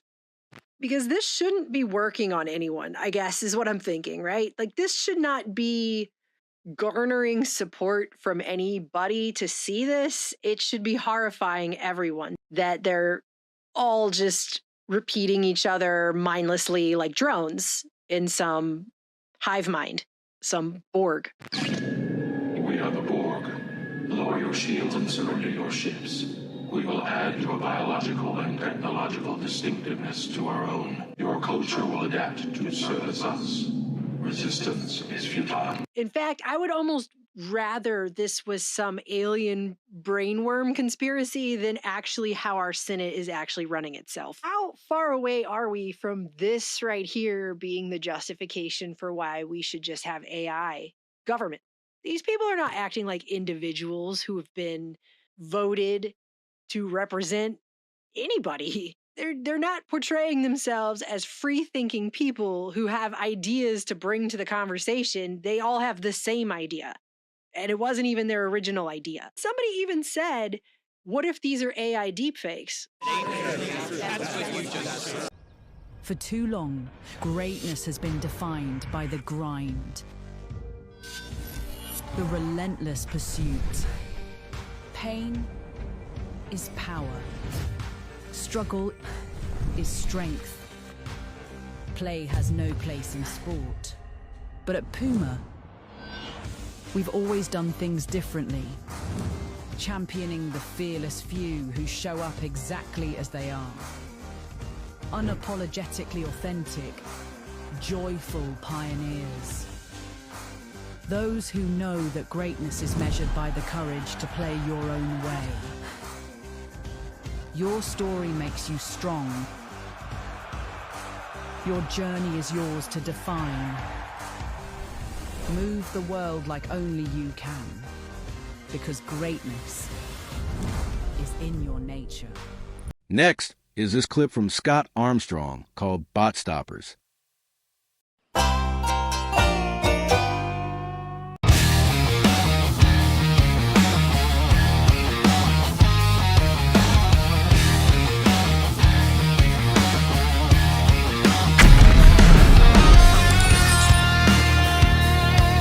What's up, everybody? Welcome to Bot Stoppers 4. I'm super excited about this episode. This is a wild one, okay? You better buckle up. Now, the clickbaity thumbnail was not just to lure you in. We're actually going to get into some of this crazy, crazy stuff. I mean, I was trying to lure you in. I mean, you get it. But you clicked on it, and we're here. We're going to get into it. Now, as I was going through my usual avenues to curate content for this week's show, I stumbled across this whole thing about sex robots, and I was like, okay. And I realized, oh, wait a minute. I think, pretty sure that this actually falls under the category of a major threat to humanity from robots, which is the theme of the show. The theme of the show is how are we going to reinforce humanity's ability to defend against a tyrannical robot takeover or a subversive robot takeover, an AI takeover, an AI where they take over our minds, where they take over the infrastructure, where somehow they captured and wrestle away control of society and everything from humans and human cognition and the ability for humans to take any corrective measure or action against these robots. And I realized that in the landscape of the battlefield that's out there, we have kinetic warfare, we have bombs and guns, and we have armies marching down the street, which is initially what I was thinking, just picturing a robot army marching down the street, standing, creating checkpoints and going into people's houses and rounding people up and shooting people and all this stuff. Like, that's the tyrannical robot takeover. But just like in society, there's also a subversive takeover. There's also a takeover happening beneath the surface that's subtle, that's not as recognizable if you're not looking for it. And sometimes a lot of us have fallen victim to a lot of those societal attacks. I would say that drugs, alcohol, the glorification of such things and the media and music and stuff like that, those are all subversive techniques to try and, I don't hear like a lot of rock band. Well, nowadays it's the cool thing to be sober. It's the punk rock thing to be sober, I would say. But you don't see a lot of like songs about sobriety, but you still hear a lot of songs about, popping the Courvoisier in the club and stuff like that. But, not a lot of whole rap songs like, yo, yo, yo, I went to my meeting, I got my chip, walking down the street, I don't give a shit. You know what I mean? Like that sort of stuff doesn't really happen. Maybe that's a genre that's wide open waiting to be explored, but on the same token, so I've fallen for that trap. I fell into that trap for a long time. But there's another big one that really is also something that, again, if you don't have eyes to see it or really much cognition around it, it can take over. And I would say that it's the sexual degeneration. I would say a lot of it has to do with like pornography. Pornography is a very subtle attack on human consciousness, and it really breaks up just the ability for humans to relate to one another on an organic basis. And I think it's done a lot of damage to our society by and large. Okay. So, I'm not going to get into a whole thing about pornography, but it's definitely something that's very noteworthy in this discussion. And I think nowadays with the ubiquitous nature of pornography and the readily availability of it, how anybody can access it, it's like, I remember I probably saw my first naked woman online when I was like 10, maybe, I still was in the era of sneaking over to a friend's house. And I remember one of my neighbors, they had, his dad had like penthouses in his closet, and my buddy had discovered them. And so, or maybe they were hustlers or something, but it was like, hardcore pornography. And I remember going over there and I was just blown away by it. I was like, holy crap. Anyway, that was interesting. So I was still in the era of sneaking off and finding dirty magazines in places. I'm old enough to be that guy. It's kind of a shame. Oh, I'm not even going to say that, but it's like, that phase has ended. What I was going to say is it's a damn shame the kids can't go sneak over and find the Playboy and the, but it's just kind of like a rite of passage, I feel like, in a lot of ways, okay? In that sense, like, it was a more innocent time. I remember I had a little safe, a little combination safe that I was given as a gift or something for like a birthday or something when I was a kid and like young. And I had found like a JCPenney's catalog that had like bra and panty photos. I remember cutting those pictures out and keeping them in my safe. So there was an innocence to it. Okay. There was a curiosity nature to it. And I think that's normal. I think that's normal to have curiosity about such things.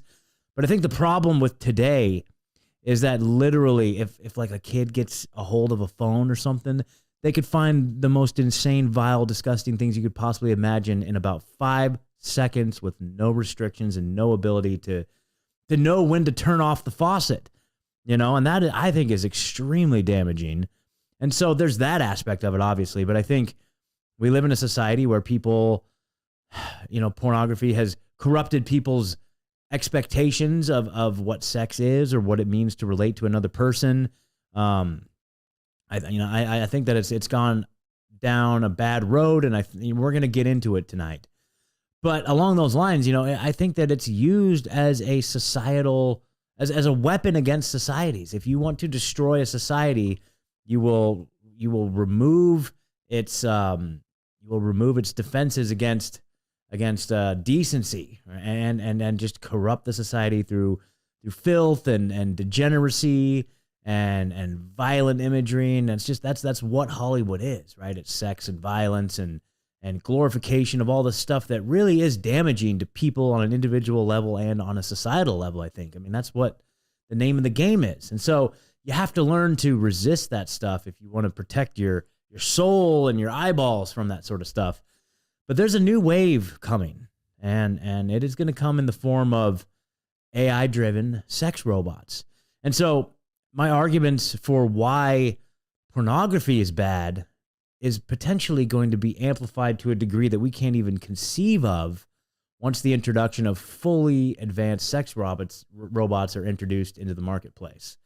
So it's really so pornography is basically an on-demand form of sexual gratification. You don't have to seek it. You don't have to work. You have to put any effort into it whatsoever. Like, the thing that I find hilarious is that there's apparently porn is one of the biggest industries in the world. And that's baffling to me, because it's there are websites that charge money for pornography, but it's you can literally find anything for free. So I don't understand why people are paying for it, or the idea of OnlyFans. How are these OnlyFans people making so much money? Who's out there paying for OnlyFans? If you're listening to this or you're watching this show and you pay for OnlyFans, you got to get your shit together right now, okay? And I don't care if you turn off the show and never watch it again. I hope you don't, because I hope this hits home and you realize that is such a pathetic use of time and money and resources. Snap out of it. Don't do it, dude. Put down the OnlyFans. Don't pay for porn. What are you doing? You know what I'm saying? But this is just the society of sex on demand that we live in. And having this instant gratification robot sitting there at all times, that's gonna be insane, and it's gonna already you have these AI chat robots that I'm sure there's sex-based ones that you can program, that it learns to know what you like, what you don't like. It has a predictability function built into it to kind of respond to you and kind of nurture you in the ways that you like. That's kind of crazy. So we're seeing the online versions of it, but once that gets paired with real life robotic technology, it's going to be quite interesting. This next clip is an interview between Ricky Varandas and guest Charlie Robinson. The holidays are very commercialized, and it's in your face, and Christmas movies and all that stuff. And for a lot of people, it's thank God we got to Christmas. This is the best time. And yet for other people, they're just white knuckling it, just trying to get through the new year and say, okay, well, we can, thank God I don't have to worry about that stuff. I don't have to think about that stuff anymore. I can think about that, 11 months from now. So. No, you make a really valid point. I mean, it's not the holidays are not the same experience for everyone, and I mean that's why I'm so involved with sports and just hobbies in general. Growing up, I found communities in just about everywhere, and even though I grew up in a town where there's a lot of Portuguese people, I was one of the few Portuguese immigrants in my class. A lot of the kids I grew up with, their parents came from Portugal, but they were born here, so they're Americanized. And I always felt a bit of outsider at first. And English was my first language. I came here when I was 4. At 4, I wasn't exposed to any English until I came to America. And kids at 4 are already talking, only I was talking the wrong language. I was talking Portuguese, and so it took me a little bit. I always felt like I was playing catch up. I always felt like outsider. And then I found communities later in life in my hobbies. I started playing music. I had the kids I played music with, the kids I jammed with, the kids I had, were in the bands with me. And then I got into weightlifting. I had the gym rats and the meatheads that I hung out with. And, I got really into that. I got into cars. My brother and I started like a car club during like the Fast and Furious era. And, had like, whatever, was like the biggest car club in our little community. And everybody wanted to be in the car club. So we made all these friends, would go cruise together and meet other gearheads. And then I played basketball, so I met those kids, and those were, I'm right outside of Springfield, Massachusetts, so I would go to the cities and go look for places to play. So I made a lot of friends from, inner city kids, and Holyoke and Chicopee, all these bigger cities. And so I had like all these, and, sometimes I look back and I'm like, dude, if I didn't have like, these hobbies, which created these friends, I'm like, I'd probably feel as lonely as I did when I came to America, where I felt like an outsider. And these little communities gave me, friends. You naturally make friends, right? And it's the same thing with my kids. Like I see it now. Like, I got them into soccer. They got their soccer friends. Then they have, I got them into basketball. Now they have the kids who play basketball. They got to know the basketball kids. They got to know, and it's like these little communities in each, each hobby and each thing that they get into, which, only creates, more happiness because you have more friends and less likelihood of being lonely and whatnot. And I think that's what like a lot of parents kind of lack. It's like they don't realize that, like, I know it's a lot of work signing them up for stuff, or maybe like nudging a kid who doesn't want to do something into something, but it's more than just the learning a sport or learning a new thing, even though that is beneficial because, putting yourself in difficult situations is going to be beneficial in the long run. Learning teamwork, learning sacrifice, learning to do something when it's difficult. Like my daughter twisted her ankle earlier in the week playing basketball. And then this past Saturday, I had to coach a game. We have 11 girls on the roster. We had 4 available girls because they were either all sick or out of town.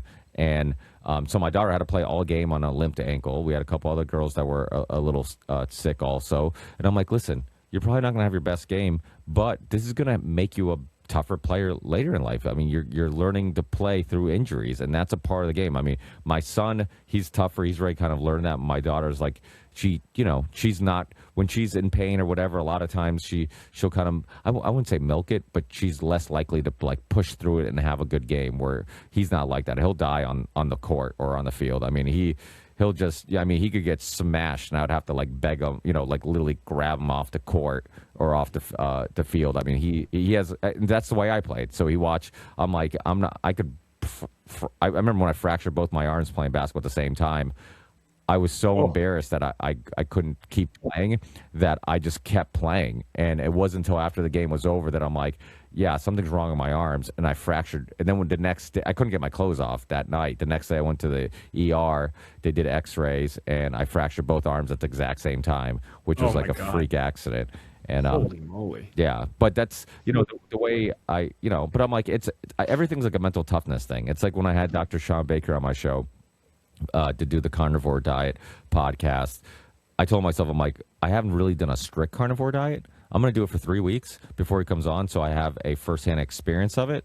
And also, it's a little bit of mental toughness exercise. Like, can I do this? I love, I love meat, but like, I want to do it strict. So like, just sea salt and meat, and like nothing else. Like literally nothing else. No little bit of salad. No, no Chipotle, Primal Kitchen Chipotle sauce, or or steak sauce, where just literally just and I'm like, it's gonna make me a mentally tougher person if I get through this. And I felt great, actually. It was amazing. But a lot of these things are so beneficial in the long run of you becoming an adult, of you, like, I mean, talking about your experiences, I'm sure, I mean, that's crazy. I mean, to be 16, it's not like you were a kid and you didn't know what happened. Like to be 16 and really, I mean, it's almost, I mean, I guess that would be a good question for you. Like, do you think it'd be more traumatizing or less traumatizing if you were younger and you had a harder time comprehending it? It's a really good question. I don't know. Never thought about that. I mean, on the one hand, I was very much aware of what was happening, and you kind of need to be if you want to process it and move on and sort of deal with it. You can't be like in denial of it. So I was old enough to know what I was seeing and understand the permanence of it. Had I been younger, would have been like a memory. It would have been like I wouldn't have remembered any like firsthand experiences, I don't think. And that might have made it seem like it was somebody, like might as well just be somebody in a movie, who I don't really know or remember. I had a very powerful DMT trip at an Acapulco a couple years ago. Actually, it was the first time I did DMT. It was with this guy, Johnny Dollar. It was with the shaman in this big ceremony, but I got partnered up with this guy, Johnny Dollar.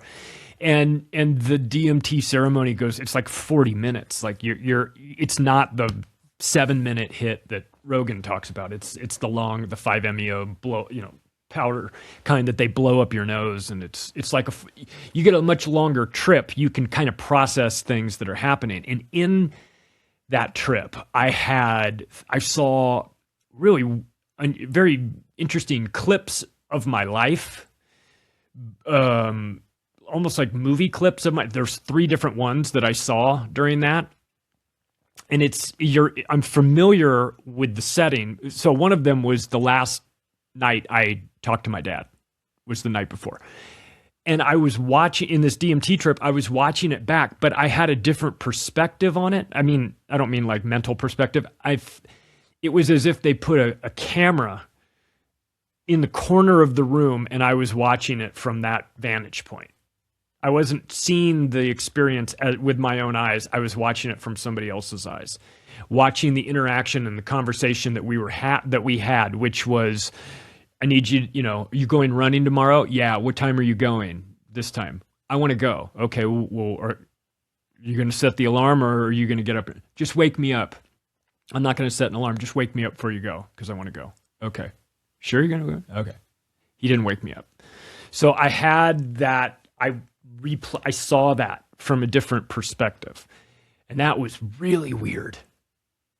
And then I had 2 other instances during that DMT trip that were also scenes from my life that I was watching back, but they were very positive. It wasn't a negative thing at all. But I saw that from a different perspective. And it was interesting because, if I had been 4 when that happened, I wouldn't remember it. If I'd been, 8, it would have been blurry. But to be 16 and know that you just got back from the mall, seeing the premiere, because the movie came out that night, of Scrooged with Bill Murray. I can't watch that movie because you just got back from the mall after seeing that. And then you go in and your dad's working at the computer and you have a little quick conversation, you go to bed and that's it. So in that respect, like, you never know what you're going to get with psychedelics. And I certainly wasn't expecting that trip that night, but it was like, hello, you have some stuff you need to deal with. I'm going to show you that last conversation from a different angle. And then you maybe the 50-year-old you will get a little bit more out of it than the 16-year-old you, but you're going to have to watch it again. So brace yourself. And I was just fucking bawling during this. I had a mask on. When Johnny, when I lifted it up at the end, he could see, as I was laying down, there were just tears coming down, through the side of my mask. And it was so real and so unbelievably powerful. It's like watching a movie it's like watching a movie that you're very familiar with, that's been edited by somebody else and with a camera that you didn't even know was there. And so you're like, holy shit, I've never seen this perspective of it. You're like, now watch it. And I was like, okay, I'll watch it. Now, let's look at this most recent episode of New World Next Week with James Corbett and James Evan Pilato.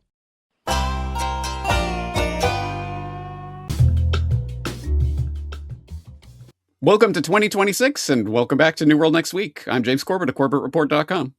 And I am James Evan Pilato of MediaMonarchy.com. Even at this moment, I am convinced that public media will survive. We have got that story, plus Governor Walz's Somali food stamp fraud. You be illin'. But first, another reason why you don't vote for evil as a hedge against other evil. Trump says we are in Venezuela now, and we're going to stay. Grabbing this from the always important antiwar.com. Following a military operation that captured President Nicolas Maduro, President Donald Trump said the U.S. would run Venezuela until an acceptable government is set up. We're going to run Venezuela until such a time as we can do a safe, proper, and judicious transition. We don't want to be involved in having somebody else get in, and we have the same situation that we had, the president said on Saturday. We are there now, and we are going to stay until the proper transition takes place. Trump went on to say that the U.S. is prepared to attack Venezuela again. We are ready to stage a second, much larger attack if we need to do so. He continued, all political and military figures in Venezuela should understand what happened to Maduro can happen to them, and it will happen to them if they aren't fair. The president did not name a new leader of Venezuela. However, Maria Corina Machado said, today we are prepared to enforce our mandate and take power. Machado is a Venezuelan opposition figure who won the Nobel Peace Prize last year. She has endorsed U.S. sanctions and military action against Venezuela. Trump did say he had not spoken with Machado, adding that she doesn't have the respect needed to lead the country, probably because she's a woman. Vice President Delcy Rodriguez said following the attack that she had activated Maduro's military plans. And of course, this has a million exciting bits of espionage to get into, and the panic room and how they got him out into the USS Iwo Jima and all that stuff. The first thing President Maduro told the people of Venezuela was people to the streets, activated as militia, activating all the nation's comprehensive defense plans. The vice president said, no one will undermine the historic legacy of our liberator father, Simon Bolivar. The people of Venezuela, in perfect national unity, must mobilize to defend their natural resources and what is most sacred, their right to independence and to the future. Trump claimed his administration spoke with Rodriguez, who agreed to work with the U.S., which sounds a little different from what we just heard a couple seconds ago. When asked by the press, Trump refused to give a timeline on how long American control over Venezuela would last. The president said Secretary of State Marco Rubio and Secretary of War Pete Hegseth would act as the viceroys of Venezuela. What a time.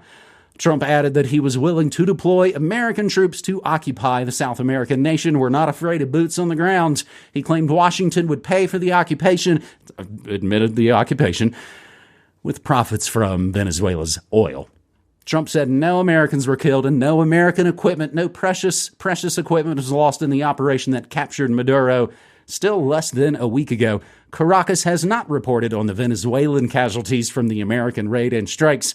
Trump said he ordered the attack on Venezuela because Maduro was trafficking narcotics to the U.S., hosting Washington's adversaries. Sweet. Fauci and Netanyahu are totally next, man. Oh, and stealing American oil under them. CIA played instrumental role in Maduro kidnapping, and the big question from global research, why didn't Venezuela's military fight back? James, before I throw it to you, I did cover this pretty extensively on my Return Monday Morning Monarchy show, and the interesting thing, when you hear from people in South Florida or even Portland, Oregon from Venezuela, they said, we wanted this. We already voted harder for regime change back in July of 2024. And I'll include links to my morning shows, James, but I guess just leave it on that question. Why didn't Venezuela's military fight back? Right. Well, on the note of those Venezuelans who are happy to be love-bombed by the U.S., you might want to check out some of the AI-generated videos that are going around right now. People crying with happiness and whatever. Total garbage, nonsense, imperialist propaganda.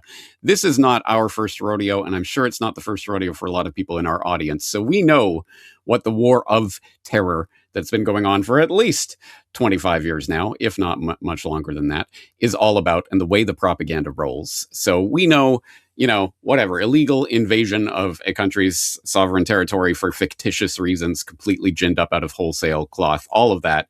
Yeah, I guess the general Joe Sixpack and Jane Soccer Mom need to be informed about that, but not our audience. So the real question is that global research question.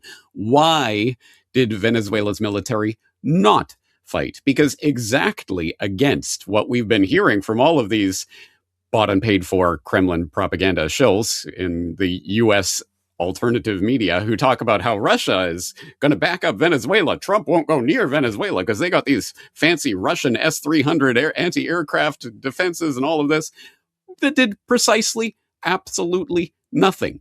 Now, realistically, of course, if the U.S. military went full-on invasion of Venezuela, Venezuela would fold like a deck of pancakes. No, I'm just making up mixed metaphors right now. But anyway, you get what I'm saying. They would not last. But you'd think they'd at least try to put up some sort of resistance, but absolutely nothing. So why did the dog not bark? There was a deal cut here somewhere at some level. And unfortunately, I do not have the receipts on that deal for you today. I don't have the signatures on the bottom line. If anyone out there does, has the names, the dates, the signatures on the bottom line, I'd be very interested to see it. But there was a deal cut here somewhere at some level between some people. And just as an indicator of what such a deal might look like, we can point back to 2019.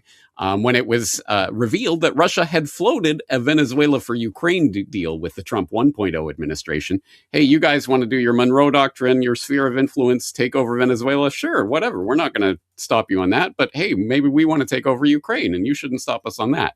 That deal was floated back in 2019. Was there a deal cut in 2026? I guess that remains to be seen. Or even did Maduro, was this some sort of Maduro, was he involved in this in terms of, hey, okay, guys, you're going to indict me and take me away, and then we're going to have the show trial, and then I'm going to disappear to wherever. I don't know. I don't know what level this deal is taking place, but all those weird AI-looking generated photos of Maduro giving the weird thumbs up as he's being arrested and all of this, I don't know. There's nonsense going on here somewhere. So why did Venezuela's military not fight seems to me the real question here.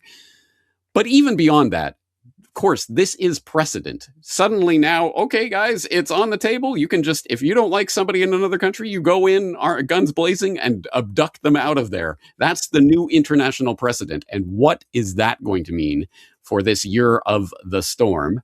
Let's find out. And I will be writing about that very specifically in my newsletter this weekend. So people can stay tuned to CorbettReport.com for that. So anyway, I started blasting.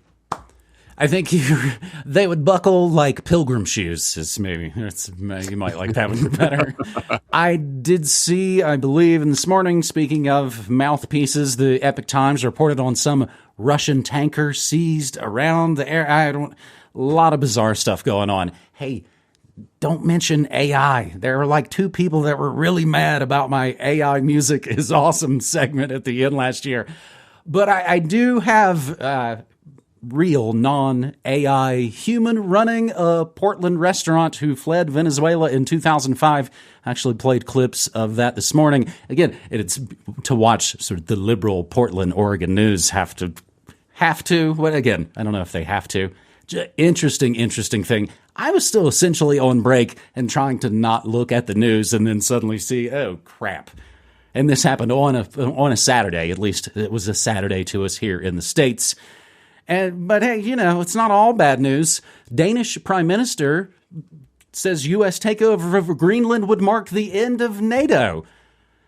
That's another one of the chats going on, that the U.S. might seize neutral NATO, or, of course, Marco Rubio would be super excited to go into Cuba. Again, the list is endless, but it certainly won't include Fauci or Netanyahu for spreading all those awful drugs and terrorism. Whew, that's how we return for 2026 with a New World Next Week, episode 614. The second story, another pretty big, massive story going on here in the States. Everything we know about Minnesota's massive fraud schemes. As national attention focuses on the growing fraud scandal in Minnesota, which federal prosecutors estimate could top $9 billion, the state's Democratic Governor Tim Walz, seen previously running for vice president with Kamala Harris, announced he is dropping his re-election campaign for governor. Right before New Year's, a viral social media video by YouTuber Nick Shirley, which was amplified by Elon and JD and Pam Bondi Beach, pushed the fraud story into the center of the national conversation, stoking a scandal that has been brewing in state politics for years. Again, most things don't happen overnight. They brew for a decade and then maybe explode over a couple of nights. In the wake of the video, the Trump administration announced it is pausing federal funding to child care in Minnesota because it doesn't look like there's really kids in some of those daycare centers, with Trump calling Minnesota a hub of fraudulent money laundering activity. Don't mention D.C. The U.S. Department of Health and Human Services also announced sweeping changes to how all states must submit claims for Medicaid-supported daycares, including requiring a justification and a receipt or photo evidence before we send money to a state. Even before the video spread across the internet, however, scandal plagued Minnesota. In 2021, federal law enforcement first probed a series of multi-million-dollar fraud schemes. Damn you, Biden.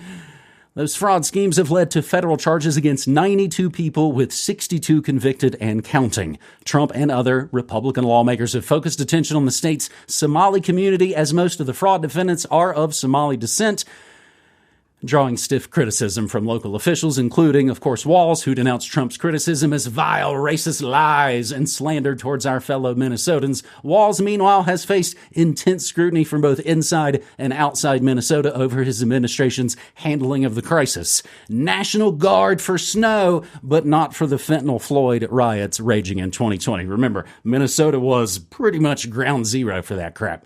The governor has acknowledged in recent weeks that the fraud problem could stretch into the billions, but disputed the $9 billion figures cited by prosecutors.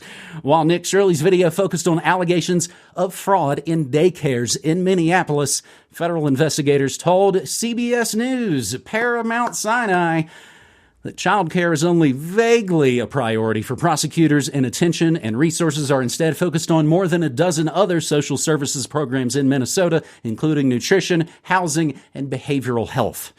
The COVID era $250 million scheme, COVID, the grift that keeps on giving, now includes upwards of 75 defendants revolved around a nonprofit called Feeding Our Future.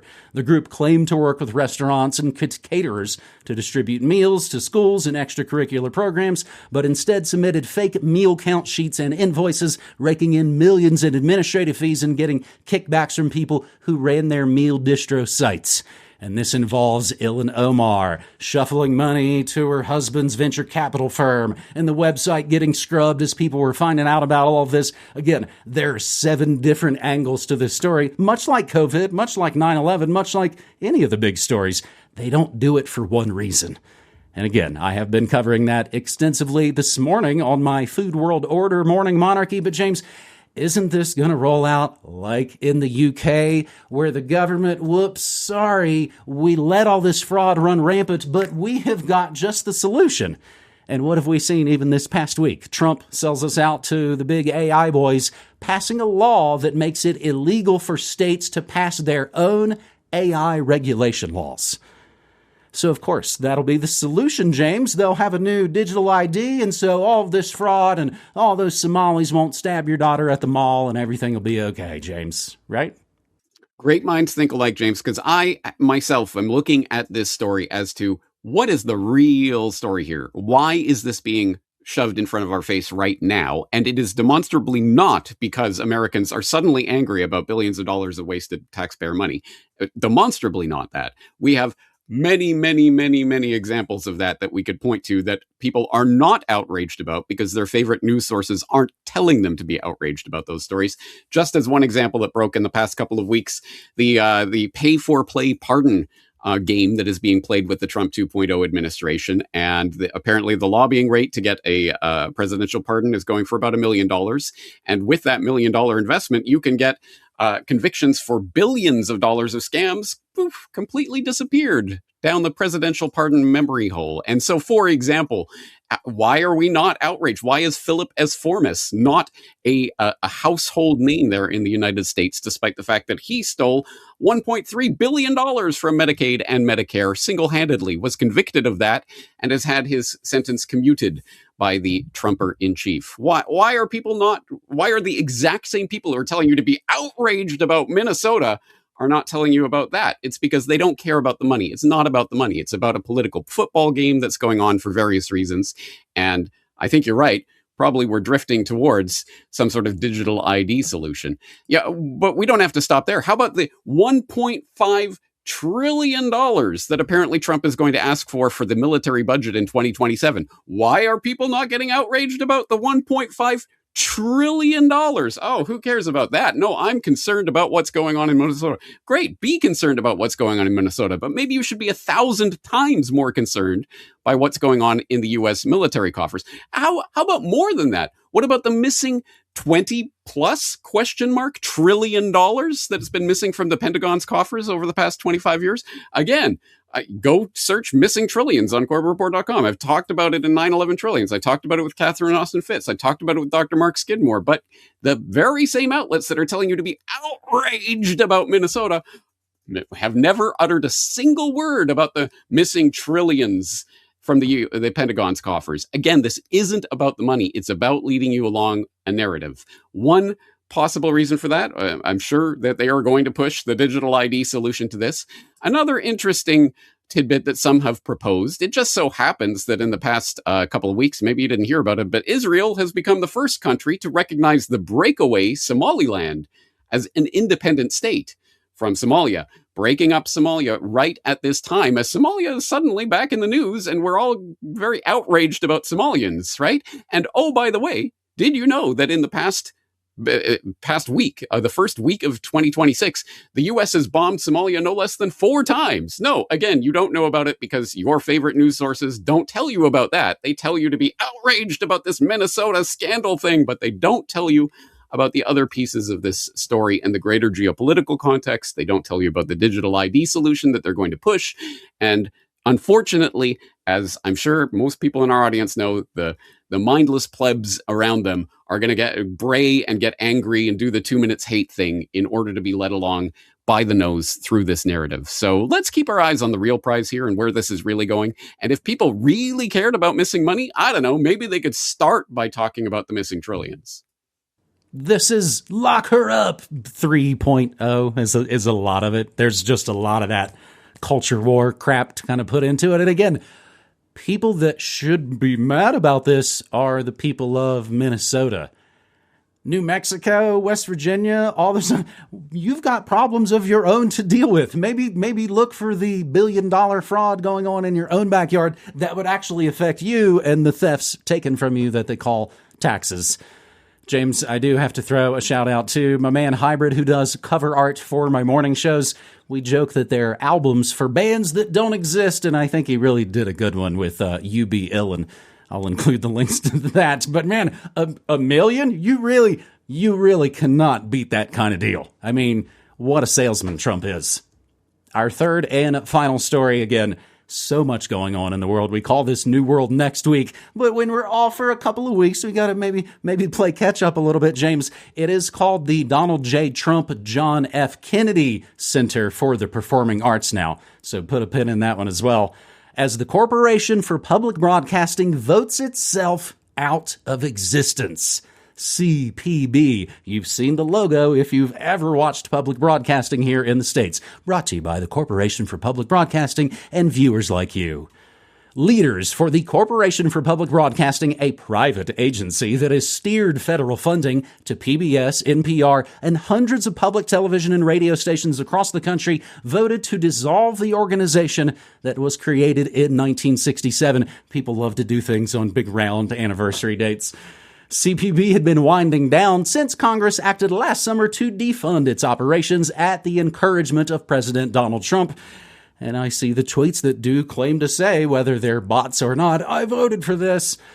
Its board of directors chose to shutter CPB complete, not to be confused with CBP, the Borders and Customs Patrol. That one's booming. That one's doing really well. They shuffled that funding over. Its board of directors chose to shutter CPB completely instead of keeping it in existence as a shell. CPB's final act would be to protect the integrity of the public media system and the democratic values by dissolving, rather than allowing the organization to remain defunded and vulnerable to additional attacks, said Patricia Harrison, the organization's president and CEO. Many Republicans have long accused public broadcasting, particularly its news programming, of being biased towards liberals, but it wasn't until Trump 2.0, with full GOP control of Congress, that those criticisms were turned into actions. Ruby Calvert, head of CBP's board of directors, said the federal defunding of public media has been devastating. James, we've even noticed on some of the public radio that we enjoy, that we still stream since we've moved out of Oregon here to New Mexico, there's a jazz station there that we love. It's non-commercial. It's fantastic. Castbot noticed the other day when she put it on the stream, she was like, it didn't play the thing at the beginning that says, this is brought to you by Oregon Public Broadcasting, da-da-da, we need your support and money. So they're not even saying anymore that we can take your money that way. Even at this moment, I am convinced that public media will survive and that a new Congress will address public media's role in our country because it is critical to my children's education, our history, culture, and of course, say it again, democracy to do so. CBP said it was financially supporting the American Archive of Public Broadcasting in its effort to preserve historic content, which of course I'm always a fan and in favor of, and is also working at the University of Maryland to maintain its own records. I saw the white stripes back in the day before they were huge at the University of Maryland. But really, James, I mean, think about this. Compared to these, what are huge outlets, NPR, PBS, they're national, huge media outlets that act like they're little Davies versus their good buddy Goliath. While I would argue we are the quiet exemplars of the proof that if people like something, they'll support it. You've never heard an ad. You've never heard a sales pitch. I don't even think you've heard pre-roll ads saying, you know, you could support us because we are commercial, blah, blah, blah. We could, we should maybe. But James, this is really interesting. So Corporation for Public Broadcasting, again, the power of, I'm not as good at tabletop gaming and D&D as I would like to be, so I could roll out the funny references.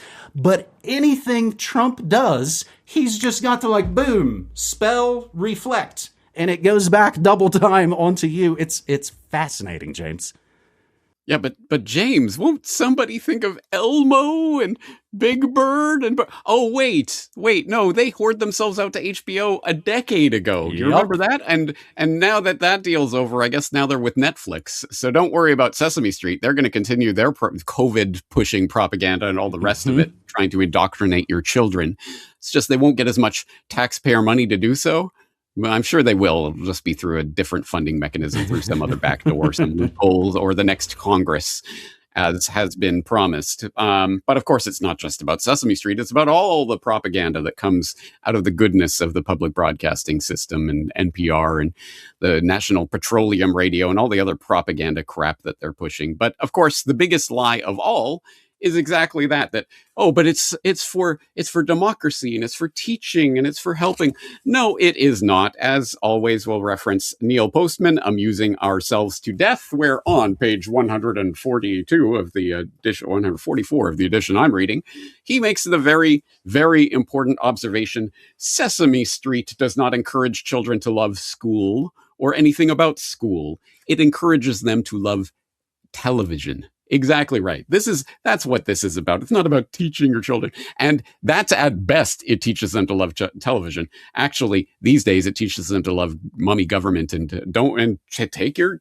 COVID boosters, children. Don't worry. Elmo does it because his daddy told him to do it. Remember all that crap they were pushing back during the pandemic? Remember the Great Reset and Sesame Street being part of that? You probably don't, but I did a propaganda watch on that, so I'll throw that in the links for people who want to go down that rabbit hole. But anyway, yeah, propaganda being funded by taxpayer money. Oh, boo-hoo. Let's cry ourselves to sleep. Now, if there is genuine educational content that people really care about, then put your money where your mouth is. That's what this paradigm is all about. Don't say, no, you have to rob everyone else to pay them to pay that station that I don't even listen to, but I feel good and get my nice, feel good virtues by pretending to support. No.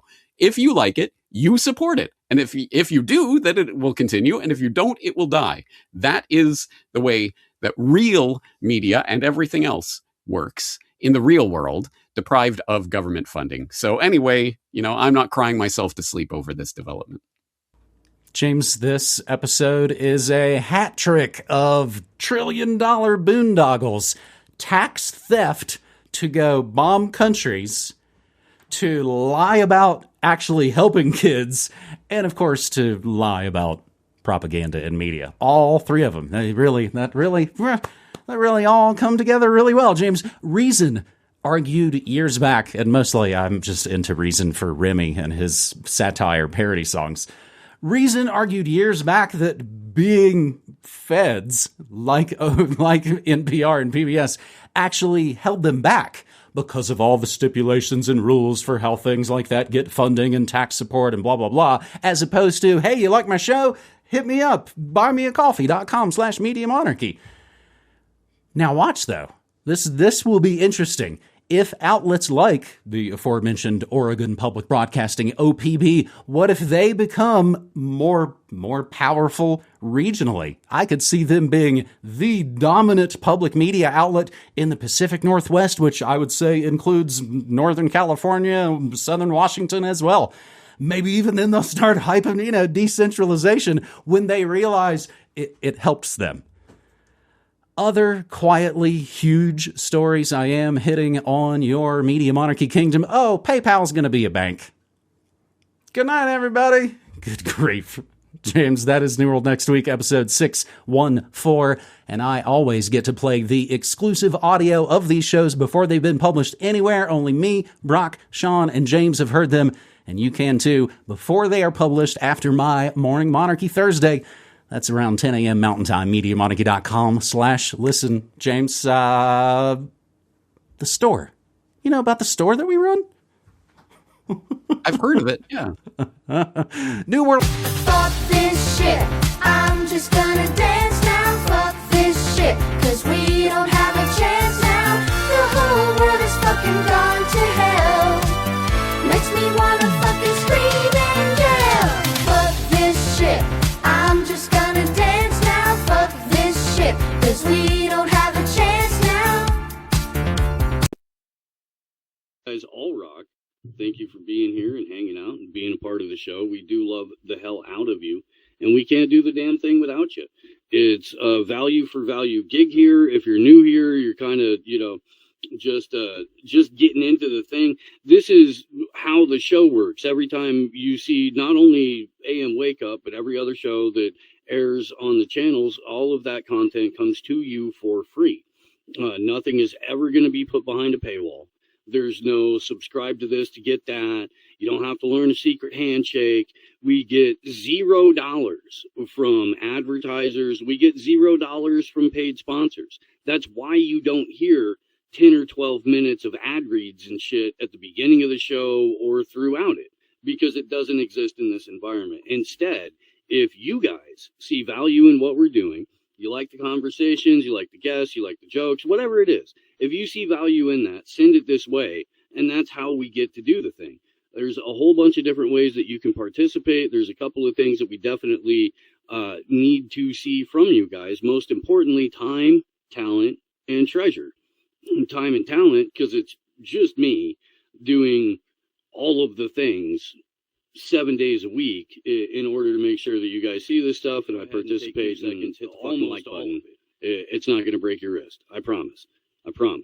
On the talent end, if you make clips, please do that and get them out there. I don't care if 3 people are going to see it.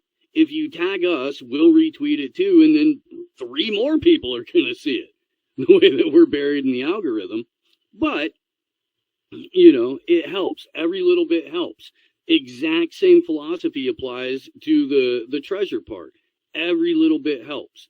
If you're at all in a position to contribute to independent media, all of the direct donate links, including Bitcoin, are in the description. So if you have, 55 Bitcoin and you want to give the show 1, it's going to get dispersed to at least 5 other content creators that day.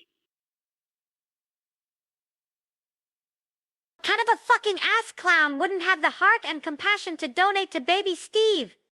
Now, let's take a look at some highlights from AM Wake Up from this week. Make sure to support and share their show to keep this great channel going. Share the show. Share the show. Share the show. Share the fucking show.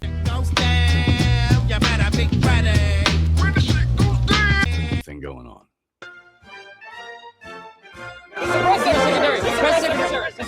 Okay, thank you for waiting. The president has asked me to come out and make a brief statement about the wire that just went out a couple minutes ago. To make things short, I will just confirm that yes, we do have a moon base, and yes, we are currently experiencing some bear problems. Now, I will open it up if there are any questions. Mr. Press Secretary! Mr. Press Secretary! Mr. Press Secretary! New York Times. Yes. I have a 11-part question. I'm sorry, I only have time for 2. All right, let me get this straight. So the United States government is admitting that we do have a moon base and that there is a bear problem on said moon base. Yes, that is correct. All right, follow-up question. Are you with us? That's a really good question. No, we are not, and I would like to remind everyone to keep the language civilized. This is the White House. Excuse me, Mr. Secretary, Bob Daniels, Newsweek. Mr. Daniels. How long have we had the moon base? And are these bears Earth bears or are they from the moon? I'm sorry, I'm not at liberty to disclose how long we have had this moon base at this time. We do believe these to be Earth bears. We have no reason to believe these to be lunar bears or even Saturn bears. Todd Albright, PBS. There's Saturn bears? I am also not at liberty to go into the various types of woodland life forms on Saturn or any of the other 12 planets. 9 planets. Right. I've said too much already. What I can show you is the images that have been beamed down to us from the Odyssey satellite system just a couple hours ago. This is the view out of the front door of the United States secret moon base. This was taken yesterday before we discovered the bear problem. And this one was taken just a couple hours ago. So, as you can see, bears everywhere. Mr. Press Secretary, Mr. Press Secretary, Mr. Secretary. Mr. James. Yeah, those bears appear to have guns and motorcycles. We believe they may be involved in some sort of intergalactic drug cartel, perhaps affiliated with one of the interstellar wizard alliances. Wizard alliances? Yes, next question. Just a thought, more of a shot in the dark, but we wouldn't happen to be invading Venezuela today, would we?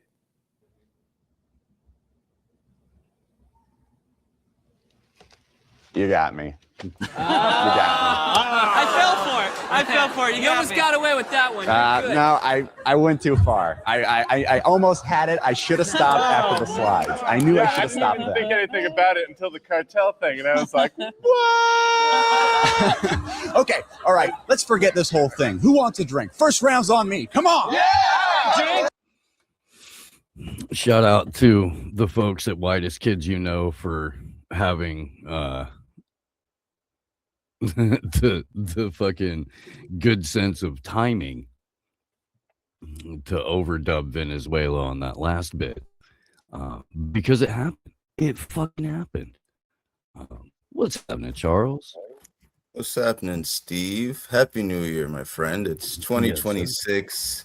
And, 2025 started off with a white Bronco, false flag attacks, and Tesla's blowing up, and a lot of show of force. It was quite the start to a year. And bro, I thought Fish New Year's Madison Square Garden was a pop off. Little did I know 2026 is it's off to a fucking start, man. I gotta ask, what kind of tin pot dictator sits in the room outside of his bug out room in a tracksuit, just waiting to get scooped up by the U.S. Army? The same kind that gets captured by U.S. forces absent of any kind of federal, regulations to go about that, which we can get into. But I mean, folks, the indictment is out there. You can go read it. Like, okay. It's only 25 or 28 pages. It's not that long. Right. It's not that long, folks. The indictment against Ghislaine Maxwell. Oh my hundreds gosh. of pages. Bro, there's so many. I mean, we're gonna get into it, I'm sure, but it's my question is, America, what are you gonna do about this? The general public, MAGA, the voters, the populace, the people, whatever. What are you gonna do about this? And at the same time, the alternative media, right? the conspiracy world. Like, what are we doing about this? What are we gonna do now that this is going on? It's like, dude, it's further fuckery yet again. Oh my goodness. Is it losing its sting, Steve? Is it losing its sting for you? What, the psyops? Yeah, the whole thing. Like, is this like, how do you feel about this? I mean, look, the way that I see what like the gig here is calling all of this shit out early in as honest and hopefully funny manner as possible, so that in among all of the chaos and bullshit, people who are from this community have someplace to go where they can, kick back and laugh as we're figuring this shit out in real time. Yeah. So that doesn't change. The only thing that's gonna change going forward is that it's probably gonna be a little bit harder to get around the already ginormous algorithmic suppression that we go through on a day-to-day. Yeah, bro. Yeah. There's always positive, to every negative. There's always a flip side of shit like this, and I always try to find the positive in this. And I'm sure everybody watching AM Wake Up is already on, like, we're past, like, no one cares about this. Like, you're not investing your emotions into this, saying, oh yes, the people of Venezuela can now have peace, the people of America can now be safe because of Chavez. Fucking yeah, bro, it's a fucking mess. I mean, the way they went about it was crazy. The way that there was seemingly like little to no resistance whatsoever is very interesting. It would lead one to believe that either Maduro got given up by his inner circle or he was in on it. It comes after he's already on record saying we'll fucking let Chevron in. It's like, we're willing to deal. We just don't want to turn over 100% of Venezuela's oil reserves to a handful of, oil cartel fucking robber barons. That's it. Yeah. And Trump was like, but no, that's what we're doing. Yeah. This is good old 1950s all over again. Sounds like, good old Mohammad Mossadegh back in Iran, who wanted to just, hey, let's have, Iran has a lot of oil. Let's control our own oil, people. Let's nationalize our own oil. It's our oil. Yeah, until BP and, the CIA interests and UK interests and the usual fucking players came in and said, not today. Got that nigga arrested. You're out. And who did they put in place? A good boy. So what's going to happen here in Venezuela? Well, currently, Delcy Rodriguez, who was Maduro's vice president, is currently the president. And she was saying, this is a Zionist power grab, Yankee go home, shit like that. And Trump said, you're fucking next. Of course. Good. Let me, dear Lord, pull up some Zero Hedge here. Yeah, I mean, this is all a pretty rapid turn of events too. Yeah. Which, and by the way, has anyone seen a picture of Maduro's wife? I haven't. Lots of pictures of old, Nick. But Nick with the headphones and the cap on, and looks like he's fucking in the chill tent at a rave. Yeah, exactly. Looks like my boy's in between flights. You know, he's right. Oh Sitting man, there kicking it at the hookah lounge. yeah, just chilling. But all right, let's take a look here. At a moment, Venezuela's Nicolas Maduro and his wife Flores are set to appear before a New York federal judge on various drug trafficking and gun running related charges. His VP and now apparently interim President Delcy Rodriguez is offering a huge olive branch. This is unsurprising, given the staunchly socialist pro Maduro number two used under the ousted president is herself under immense pressure from Washington, still facing down the barrel. Uncle Sam's gun, or rather the collective might of the Pentagon's persisting U.S. naval blockade just off Latin America's coast. Because, yeah, let's not forget that the U.S. Navy's entire fucking pirate fleet is parked hanging out to welcome to the Navy. You are the pirates of the Caribbean. Just waiting to fucking seize oil tankers or blow up freaking fishing boats. She's quickly expressed her willingness to cooperate with the United States on the future of Venezuela, in a significant shift in tone following Maduro's Friday into Saturday morning shock abduction by U.S. Special Forces. Consider it a priority to move towards a balanced and respectful relationship with the U.S. and Venezuela, says Ms. Rodriguez. Her following words convey willingness of Caracas to bend the knee. We extend an invitation to the U.S. government to work together on a cooperation agenda aimed at shared development within the framework of international law and to strengthen lasting community coexistence. The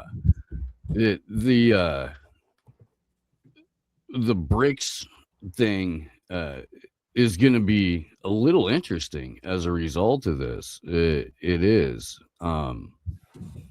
But it's fucking wild that any of this is happening in the first place. Where the shit did that go? Where did it go? Oh, I'm on the wrong account. That's why. But yeah, I saw, you know how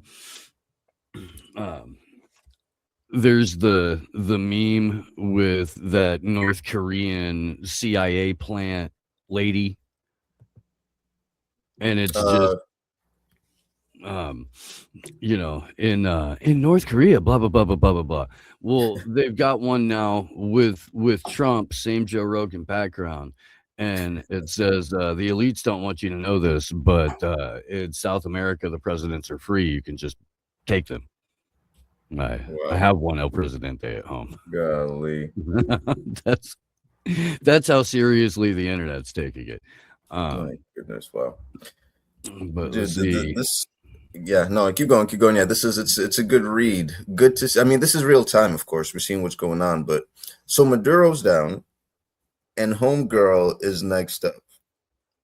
Well, maybe, unless she plays ball, and then according to Rubio and Trump, next is anywhere from Cuba to Colombia to freaking Mexico. Like, these dudes are fucking crazy. They like just bug fuck nuts. Before you pull that up, though, I did want to felt obligated to do this.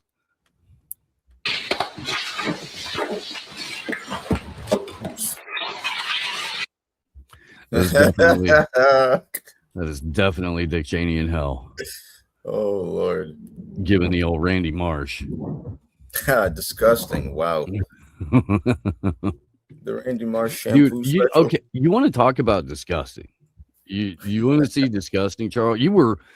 Had you only stayed in the city for a couple of more days, you could have been a part of the caravan of cruelty where through fucking Manhattan with the van doors open, the military is displaying Maduro. Wow. Yeah.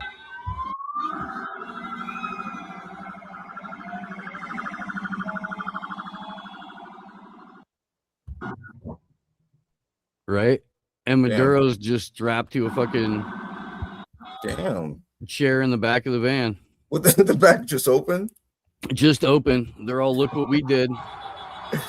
Aren't you proud? There's people chanting USA. Yeah. Wow. Maduro in the back. And he's the way that he's seated behind the couple of fellas, right at the very rear of the van there. The way he's seated is forward facing out of the van door, so they've got it slid open so everyone can. Oh, what now? Now you're gonna close it? Yeah, they got a nice peek at homeboy over there. Wow, dude. Yeah. I mean, come on now, folks. Come on. This is in New York. You know what I'm saying? Like, what if one of those Bronx YNs just came through with the Draco? Right? You think Trump would let that slide, right? I don't know. They keep on talking about, the Maduro and his wife are going to face American justice. For what? For your made up fucking drug cartel shit? For that?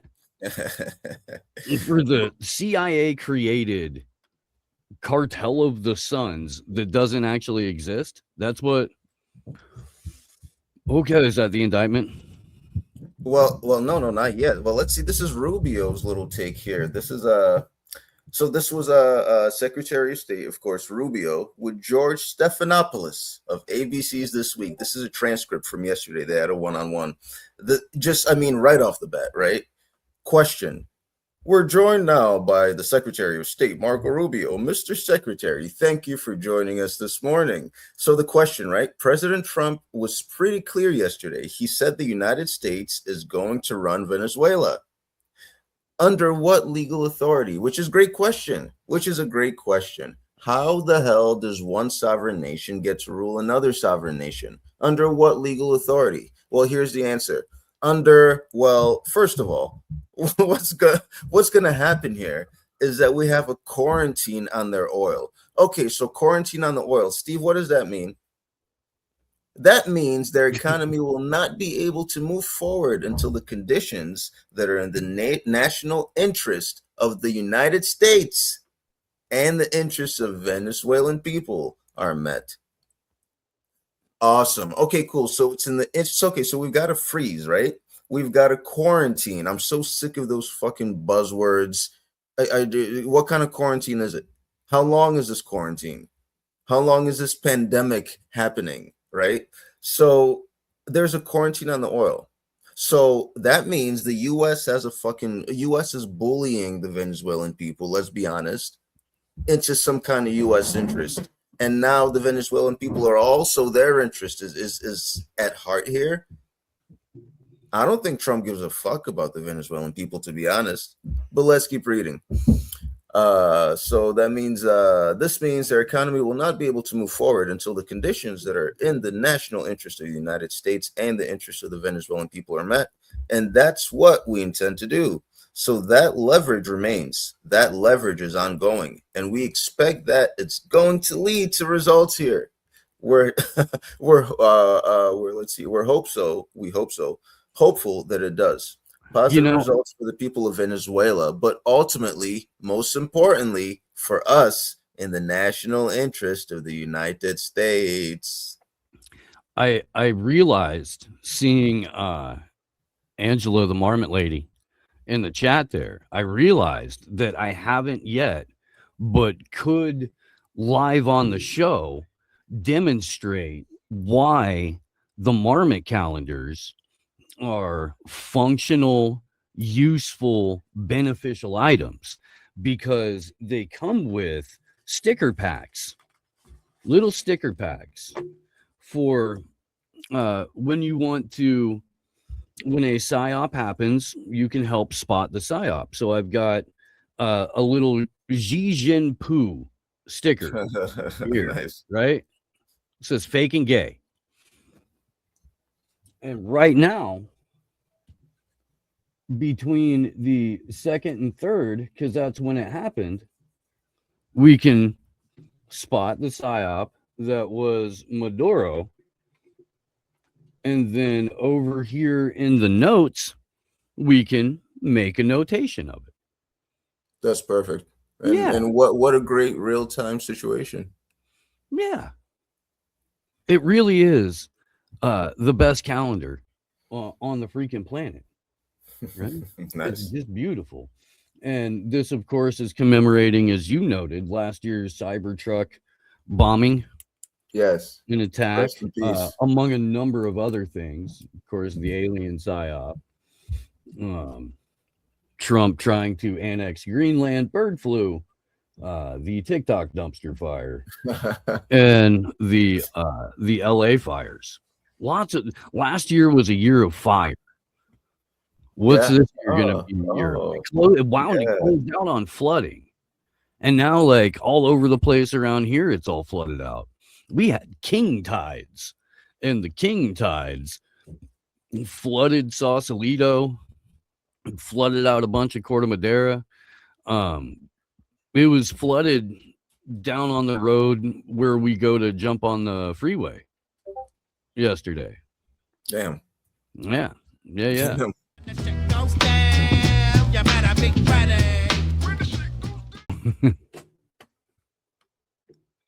Oh no, that's not good.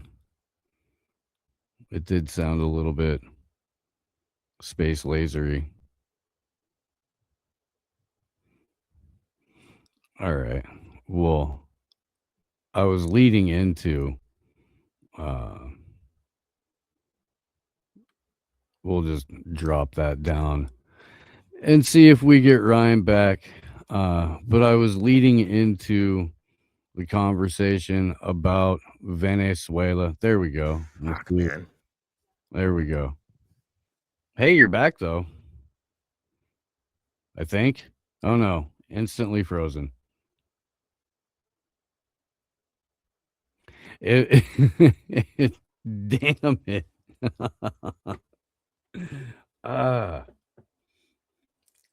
Dude. There you are. I saw you blink. Hey, give it a second.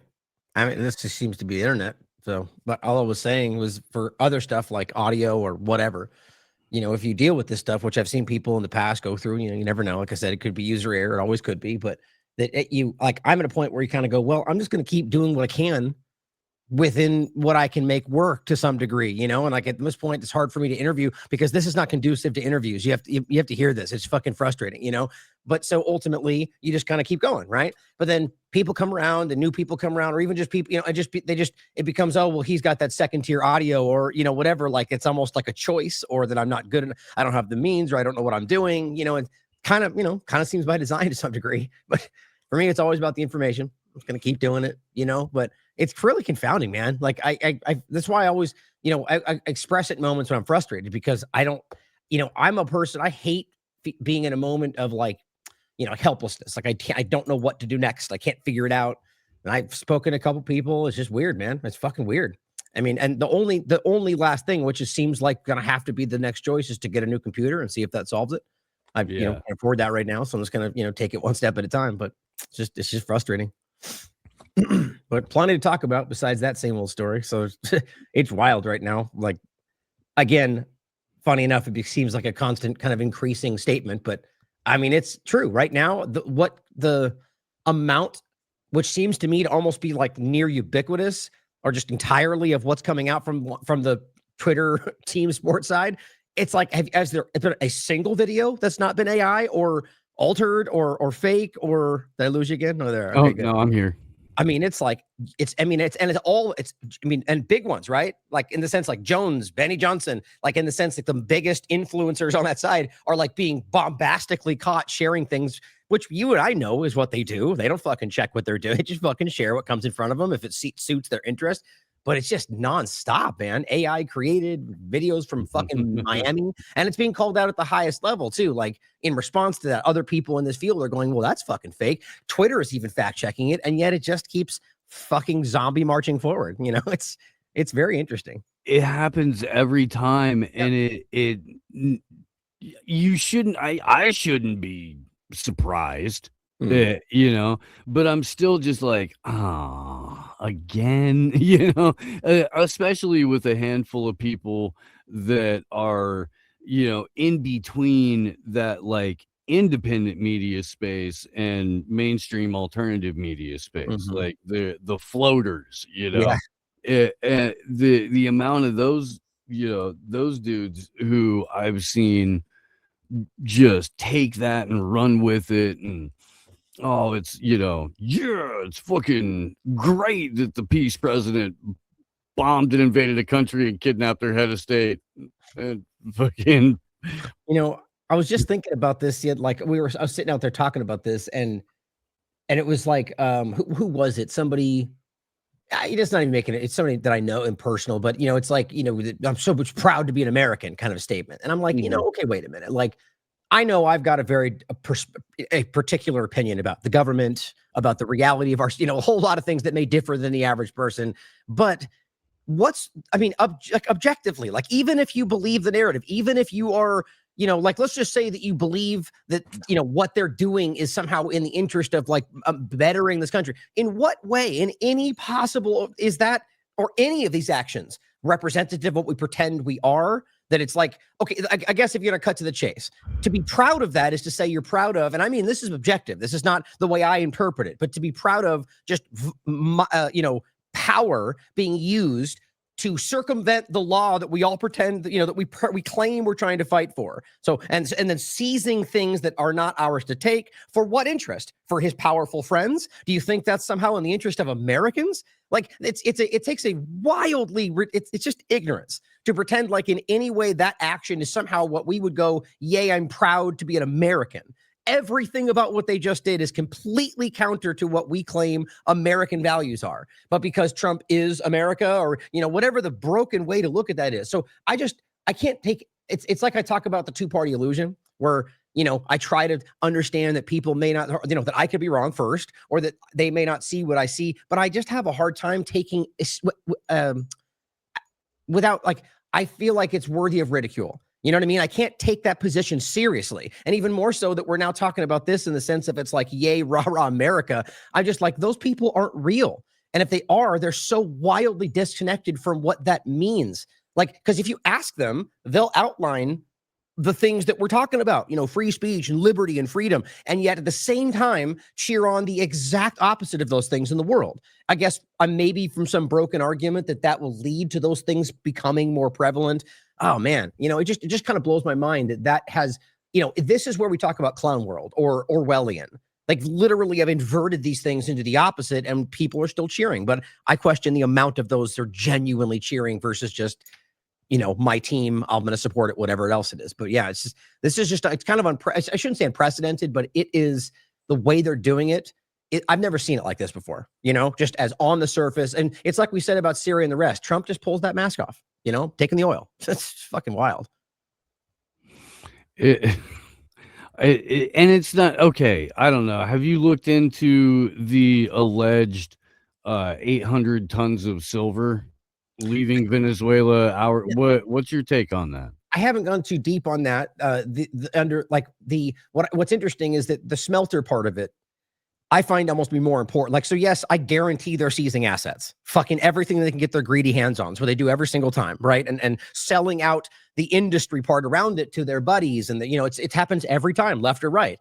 But so the question becomes: is it more important to talk about the seizing of actual, you know, sound money assets, or the industry, the production means of the smelting in, you know, because I find that to be far more important, and especially since we're talking about the issue with China.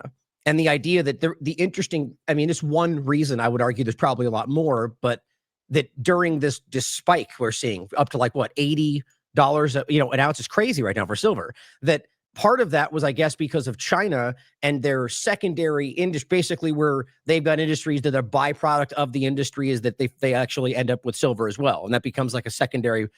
I was reading about this. I found that interesting. And that they, through that, were using that to I forget what their response was. Ultimately, that was a reason behind why this thing was spiking so much. And so them seizing that after this conversation just seems to add up with everything else they're doing. Like we always talk about Venezuela or any other illegitimate action they're taking. It's not about just oil, right? Like everyone always tries to make it, but clearly oil is a factor. It's about the silver. It's about the rare earth minerals. As what's her name? Richardson, the general, I think, or somebody in the military, famous. We just played it last night again, where she just laid out yeah, we played that yesterday too. Very clear that this is an interest of resources. And on top of that, though, geostrategic control. On top of that, it's clear that there are discussions about Venezuela becoming a charter city. These are all absolutely part of a multifaceted ongoing agenda. But I think at the same time, each one of them are trying to achieve a certain end so they can achieve their personal objectives, so just all. But yes, I mean, I think the oil and all the rest of it is very much a factor, but the smelting part of it with where things are going seems very relevant. Remember, silver is not just money. There's tons of electrical and, where they're going with the world. That seems very relevant. Yeah. And that same day, JP Morgan picked up a number of different smelting facilities and announced that they were going to send a ton of money into that.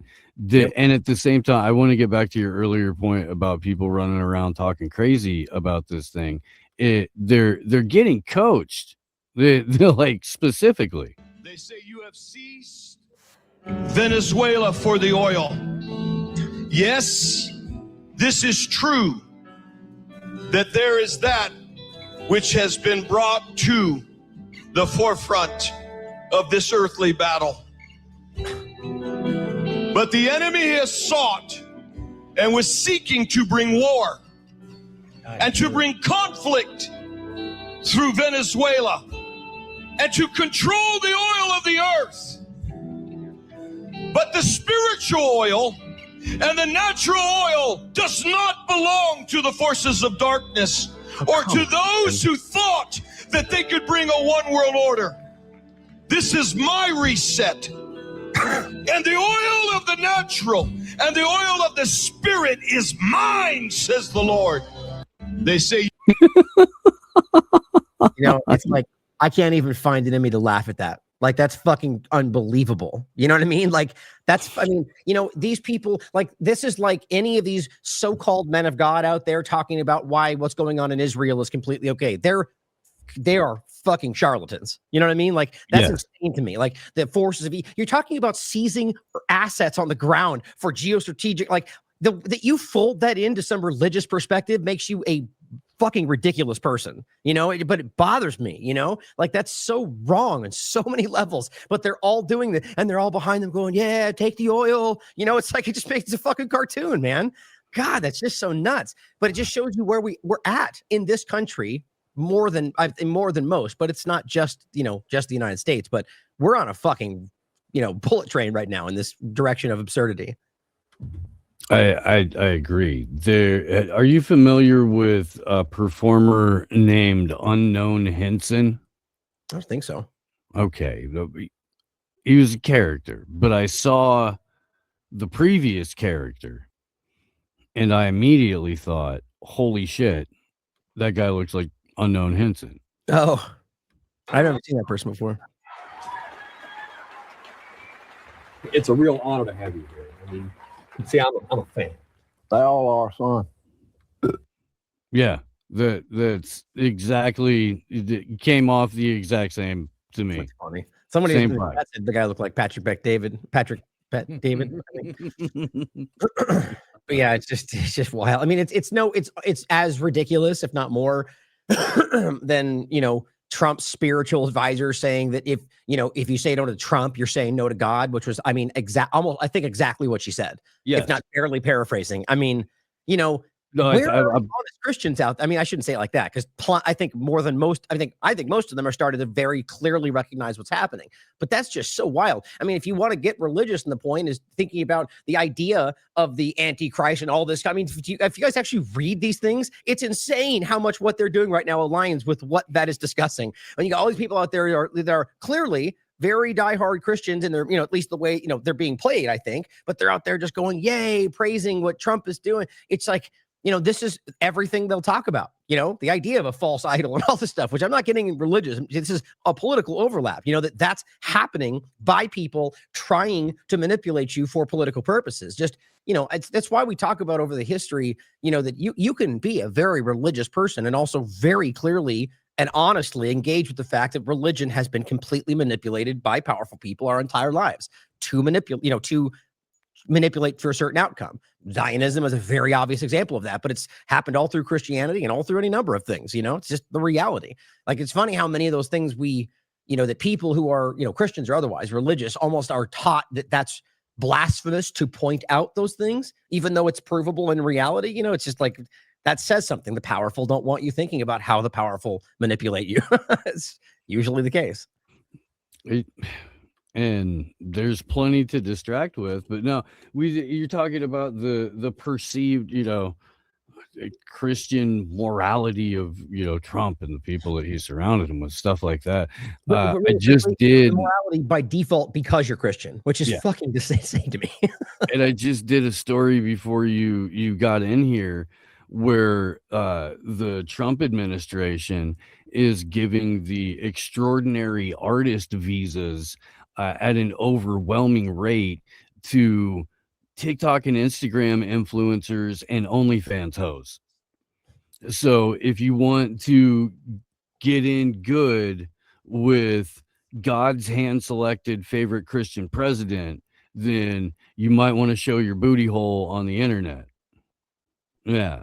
That's ridiculous. Like, it's a thing. But it's like, really, that's the Financial Times covered it, like, and it's just, to your point, it's ridiculous for that, but also because we live in a fucking cartoon, this already happened.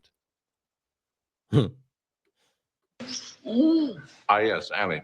Let's think about this, right? What is the main thing we ain't got enough of in this country? Hospitals. No. Libraries. Behave. We ain't got enough fit women. And we've got too many mingers. No offense, Karen.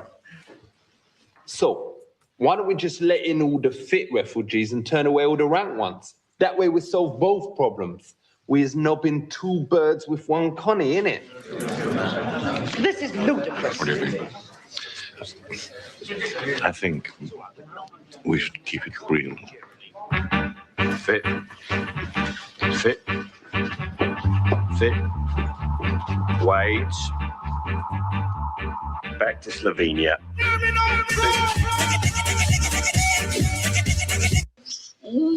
Yes. Yep. So funny. And let's not forget what role he's played. And not with that character necessarily over others, but realize that he is the whole what was that character? The timing. Borat. Yeah, Borat and all that. I mean, let's realize now with what people are really understanding and seeing more than ever about Zionism and the infiltration in regard to the propaganda. I mean, that's where these things stem back to. It's about creating this kind of perception through humor, which people then let in without realizing it. It's just very interesting how far back that goes. But also, he ruined Talladega Nights.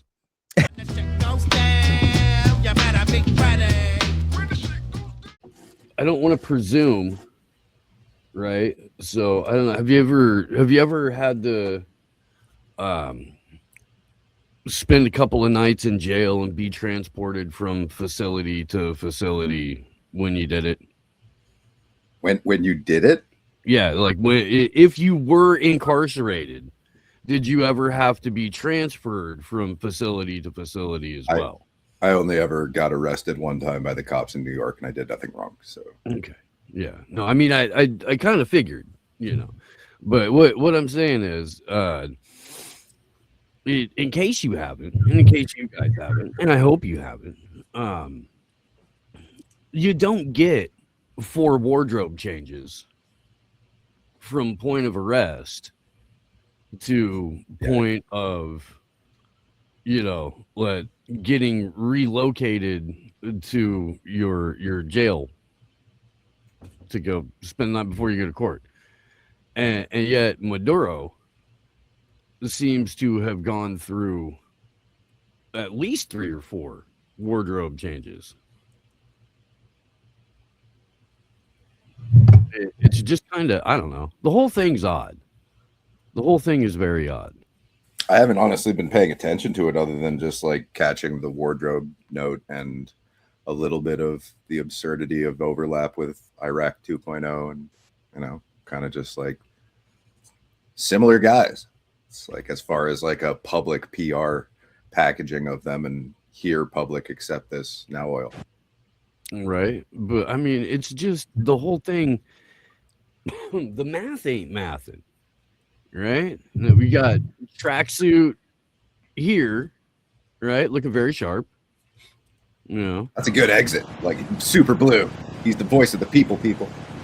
Right. Right. Rocking the Adidas there. Yep. Gotta have the best brands. Like two-stepping. Oh, new outfit in processing. Well, is it the same pants and they just took off? Or no, it's completely no. Matching tracksuit right there. Right. Yeah. Right. So very blue. Very blue. Now we've got some just navy like, high waters. Yeah, just like relaxing with the boys. You know, you established that he's out like getting a workout. Now he's just hanging out. You gotta like balance. And then now in New York.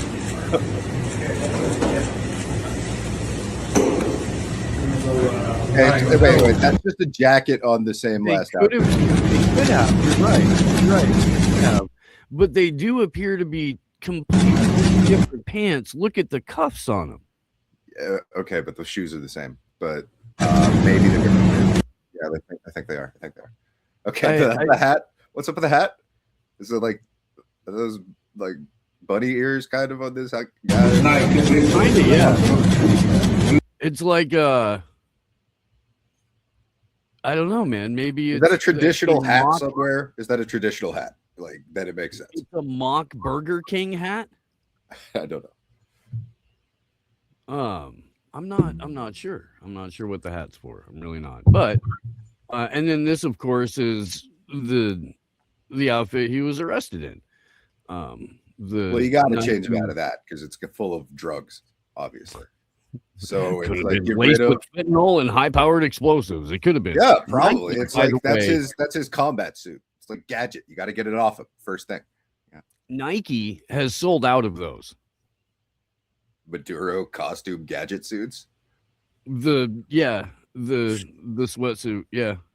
Okay. Yeah, that makes sense. I'd buy like man. That's like if Escobar went Esco gone right now. People would be buying whatever he had on. You know. So we just everybody's Halloween costumes are CIA assets. I don't know, different outfits of Escobar. That's all Halloween's gonna be. It's the same guy. Everyone's Escobar, but you're all wearing different costumes. And then it'll be also that Homer Simpson meme of everyone is a different Escobar in the room but you. All Pablo all the time. Yeah. Or like Maduro, I mean, yeah, sorry. But yeah, it's kind of just interchangeable at this point. It's the same plays over and over again. And it's kind of just like, it's really interesting watching it in a digital age where you're getting coverage of it. Because previously, how many wardrobe changes did key figures have in between their entrances at affairs that everyone took at face value, you know? So it's kind of just like being honest about the method of how much goes into the staged forgery of the Potemkin village that is what we call reality, the cartoon. Yeah. Well, and since we're talking a little bit about Venezuela, it also feels responsible to bring up all of the other places that the Trump administration would like to bomb and invade and occupy and stuff like that. But it is very interesting to me how just brazen Trump is being regarding Venezuela and going, oh, no, we're kidnapping and hijacking, oil carrying freaking vessels in the sea, and not just in the Caribbean anymore. This latest one this morning that was in the Atlantic heading towards Iceland.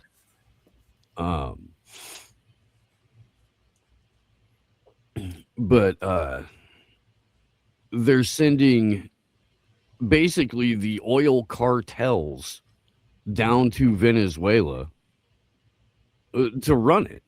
Like it's going to be a client state of the U.S. ran by Chevron. Trump is building, the People's Republic of Chevron. Well, it makes sense because it's like a public-private partnership now, and so they're just going to use the government extension of the corporate entity that now runs things to go out and strong-arm things in the final run of the worst president's ever presidency, post like warp speed mass murder against our friends and family as he burns himself at the stake a la Wicker Man. You know, it's going to be one of those things. Or we'll see if they let him get away with it. How much longer has this motherfucker got left? It's like, who knows if he made a blood pact in order to be able to get this far without getting whacked? Who the fuck knows? Right.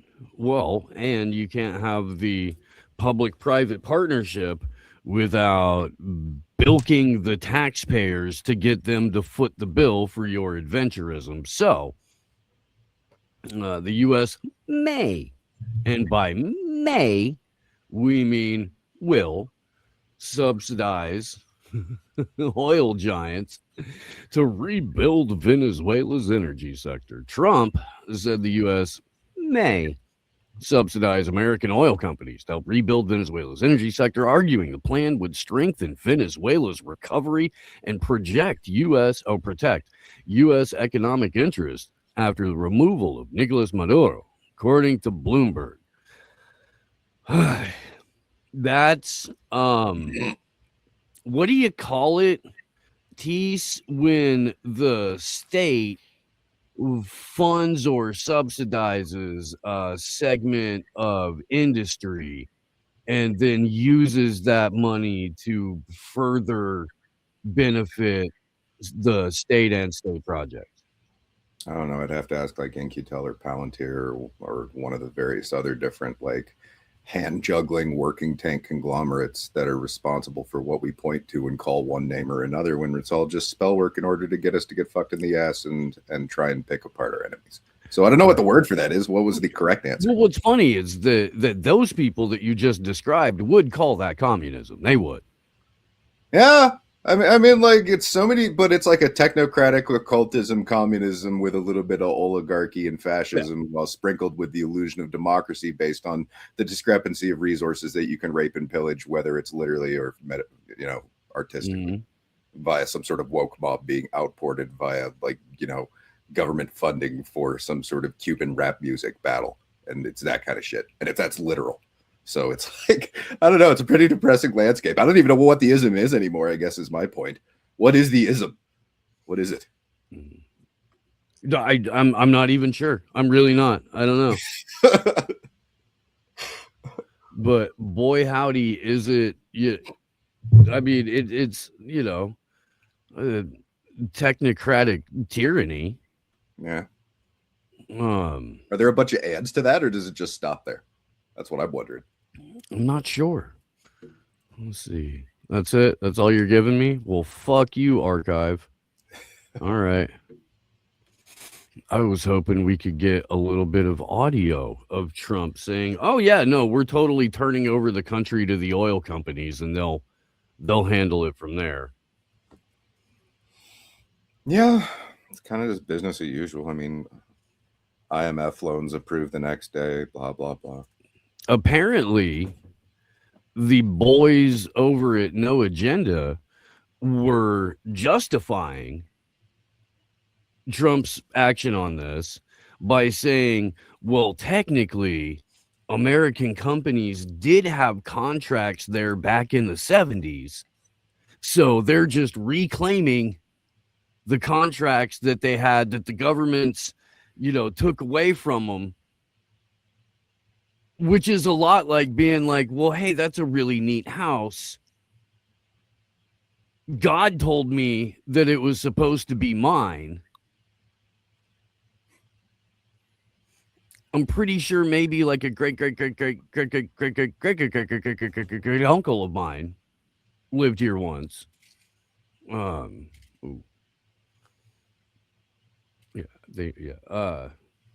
give me the house.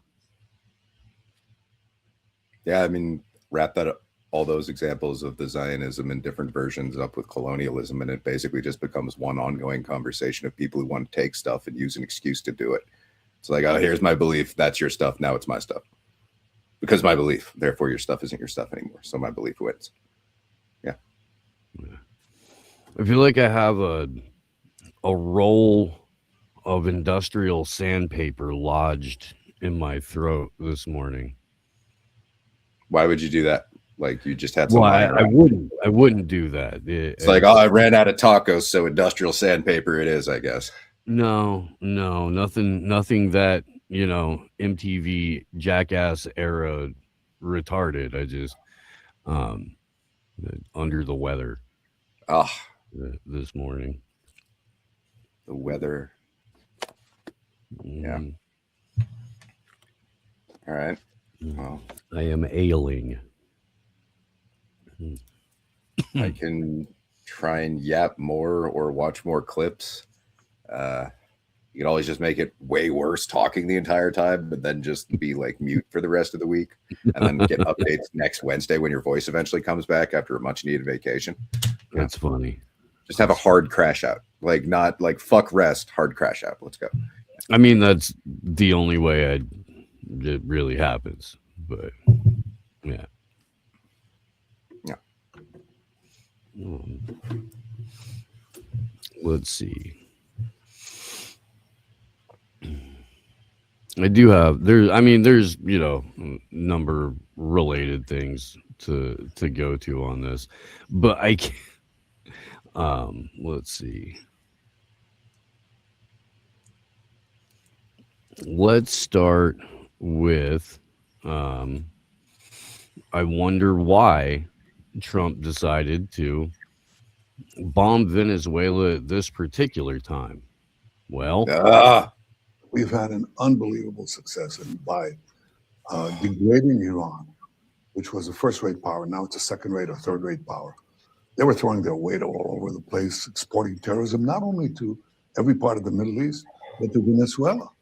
They're in cahoots with the Maduro regime. They're exporting terrorism to America, to the American hemisphere. And then they want these Hezbollah and Hamas to get their guys into the United States. So Hamas and Iran's and its proxies are a threat not only to us, but to Israel, all America's allies in the Middle East, and to America itself. We've had an unbelievable success by degrading Iran, which was a first-rate power. Now it's a second-rate or third-rate power. They were throwing their weight all over the place. On repeat? Not only to every part of the Middle East, but to Venezuela. Sorry about that. Yeah. So So Bibi laying it out there. There's also footage recirculating from 2009. And I think the ADL, I think it's the ADL, talking about overthrowing Venezuela. Yeah, here we go. This is old Abe Foxman, who used to run the ADL. And this is Isaac Herzog, who at the time was the Israeli minister for anti-Semitic affairs. Isaac Herzog, of course, currently president of the fake and gay country of Israel. So he got a raise. Hi, Abe. I wanted to ask you, since we met last, about the issue of Venezuela, because I heard voices kind of saying it's not so bad, and Latin America is not so bad, but I'm not convinced. And the question You have is, good reason not to be convinced. Good reason. It is getting worse. Right. And little by little, as long as oil money works. I'm told that by our experts, it's the only, except for Iran, It's the only government propagated anti-Semitism today around the world. It's a rare. Formally. Right. This is First quite within scary. the country and then outside. So are you pressing in any way? We've talked to Jesse Jackson, Right. has a relationship, but it's not for camera, but there are other plans. We'll talk about it in a minute. Is this a skit from The Office or something? No, that's the minister of anti-Semitism for Israel talking to the head of the ADL about how it's Iran and Venezuela that are the most anti-Semitic countries, which, by the way, don't you feel a little bit offended by that? What, like America's supposed to be number one or something? I mean, just but okay, sure. No, it just happens to be the two countries with massive oil reserves that you are trying to get a hold of and key rare earth minerals and territory. Fuck, dude. It's going to be a fun day. Oh, yay. Oh, man. Yeah, I can't fucking talk. And then we've got the guy who's probably going to try to run for president again, I think, in 2030. Because why wouldn't he? Probably looking for a vice president job or something like that, cabinet level position. Tom Cotton. I have no fucking idea who this guy is. Oh, dude, he's a freaking cuckoo bird. Senator Cotton. He is an absolute cuckoo bird. This guy's a fucking, oh man, he's like Grimes from Simpsons. Yeah. Sean, the government of Venezuela faces a very, very significant crisis. They can't get oil out of their country anymore. That's the way the ruling Chavistas have supported themselves and their lifestyles, as you say, is stolen oil. Yeah, stolen oil. The oil that is, in their waters and in their ground. They stole it from U.S. oil companies who came in and fucking extracted it without doing a fucking thing. For anybody in Venezuela, under protection from death squads. It would be really interesting to see what the hell the No Agenda people were referencing when they made the claim that it was based on pre-existing contracts and the stipulations of those contracts being drafted under which dictators, rulers, or like subsidiary controllers of conversations happen to be appointed by said death squads at that juncture in time.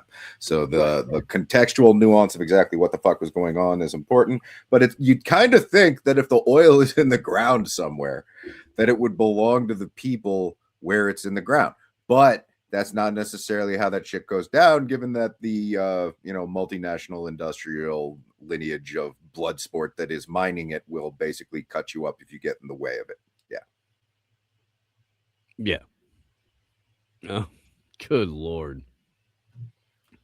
But because of our Navy blockade, because we've now seized Maduro, the head of the Chavista regime, they can no longer export that oil. They can't get the oil out of the ground. They can't get the revenue from it. The lights are literally going to go off. They're not going to be able to pay policemen or firefighters or teachers or what have you unless they begin to cooperate with.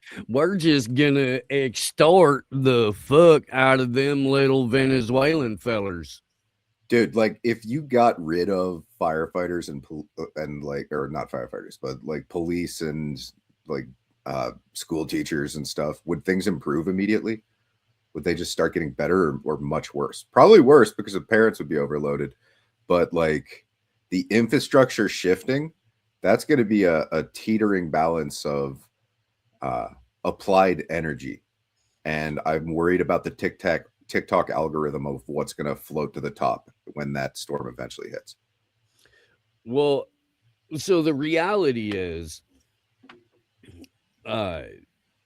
Chevron can't go down there and start running operations without either U.S. troops right there with them or private military contractors.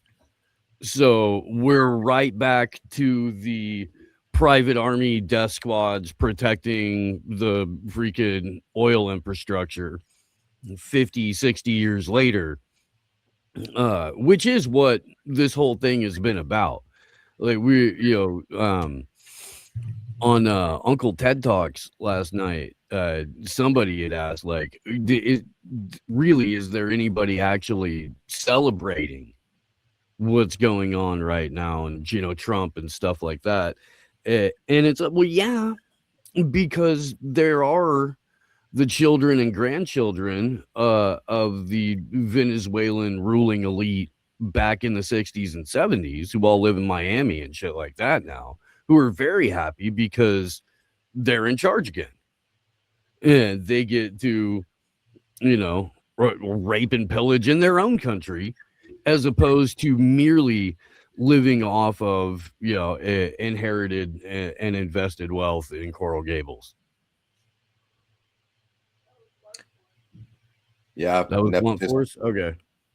Nepotistic lineages of like intergenerational crime families one-upping one another from city to city and coast to coast in a supranational infrastructure is a hell of a thing. And yeah, I don't know how they're Mouth Machado being told to take a fucking back. That's what somebody put in the chat, but I have referred to her as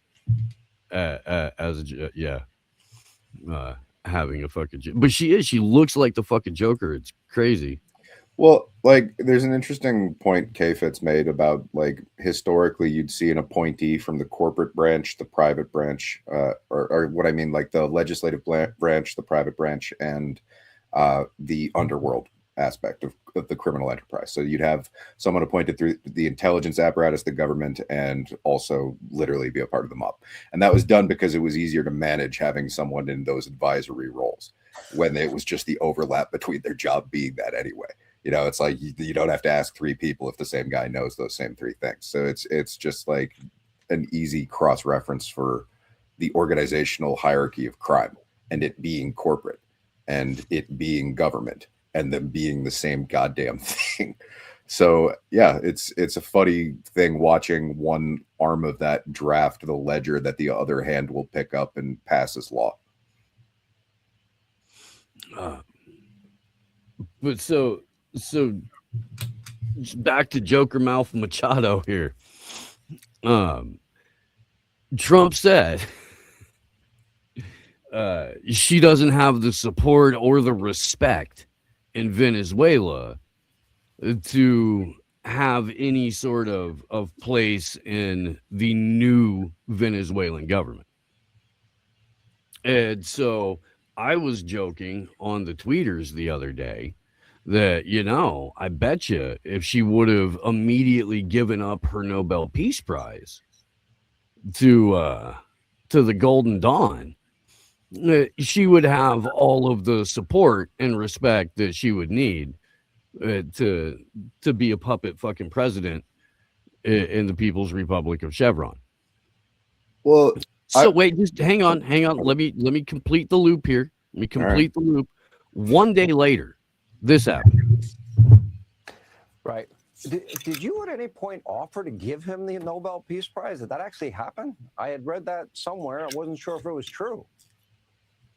Well, it hasn't happened yet, but I certainly would love to be able to personally tell him that we believe the Venezuelan people, because this is a prize of the Venezuelan people, certainly want to give it to him and share it with him. What he has done, as I said, is historic.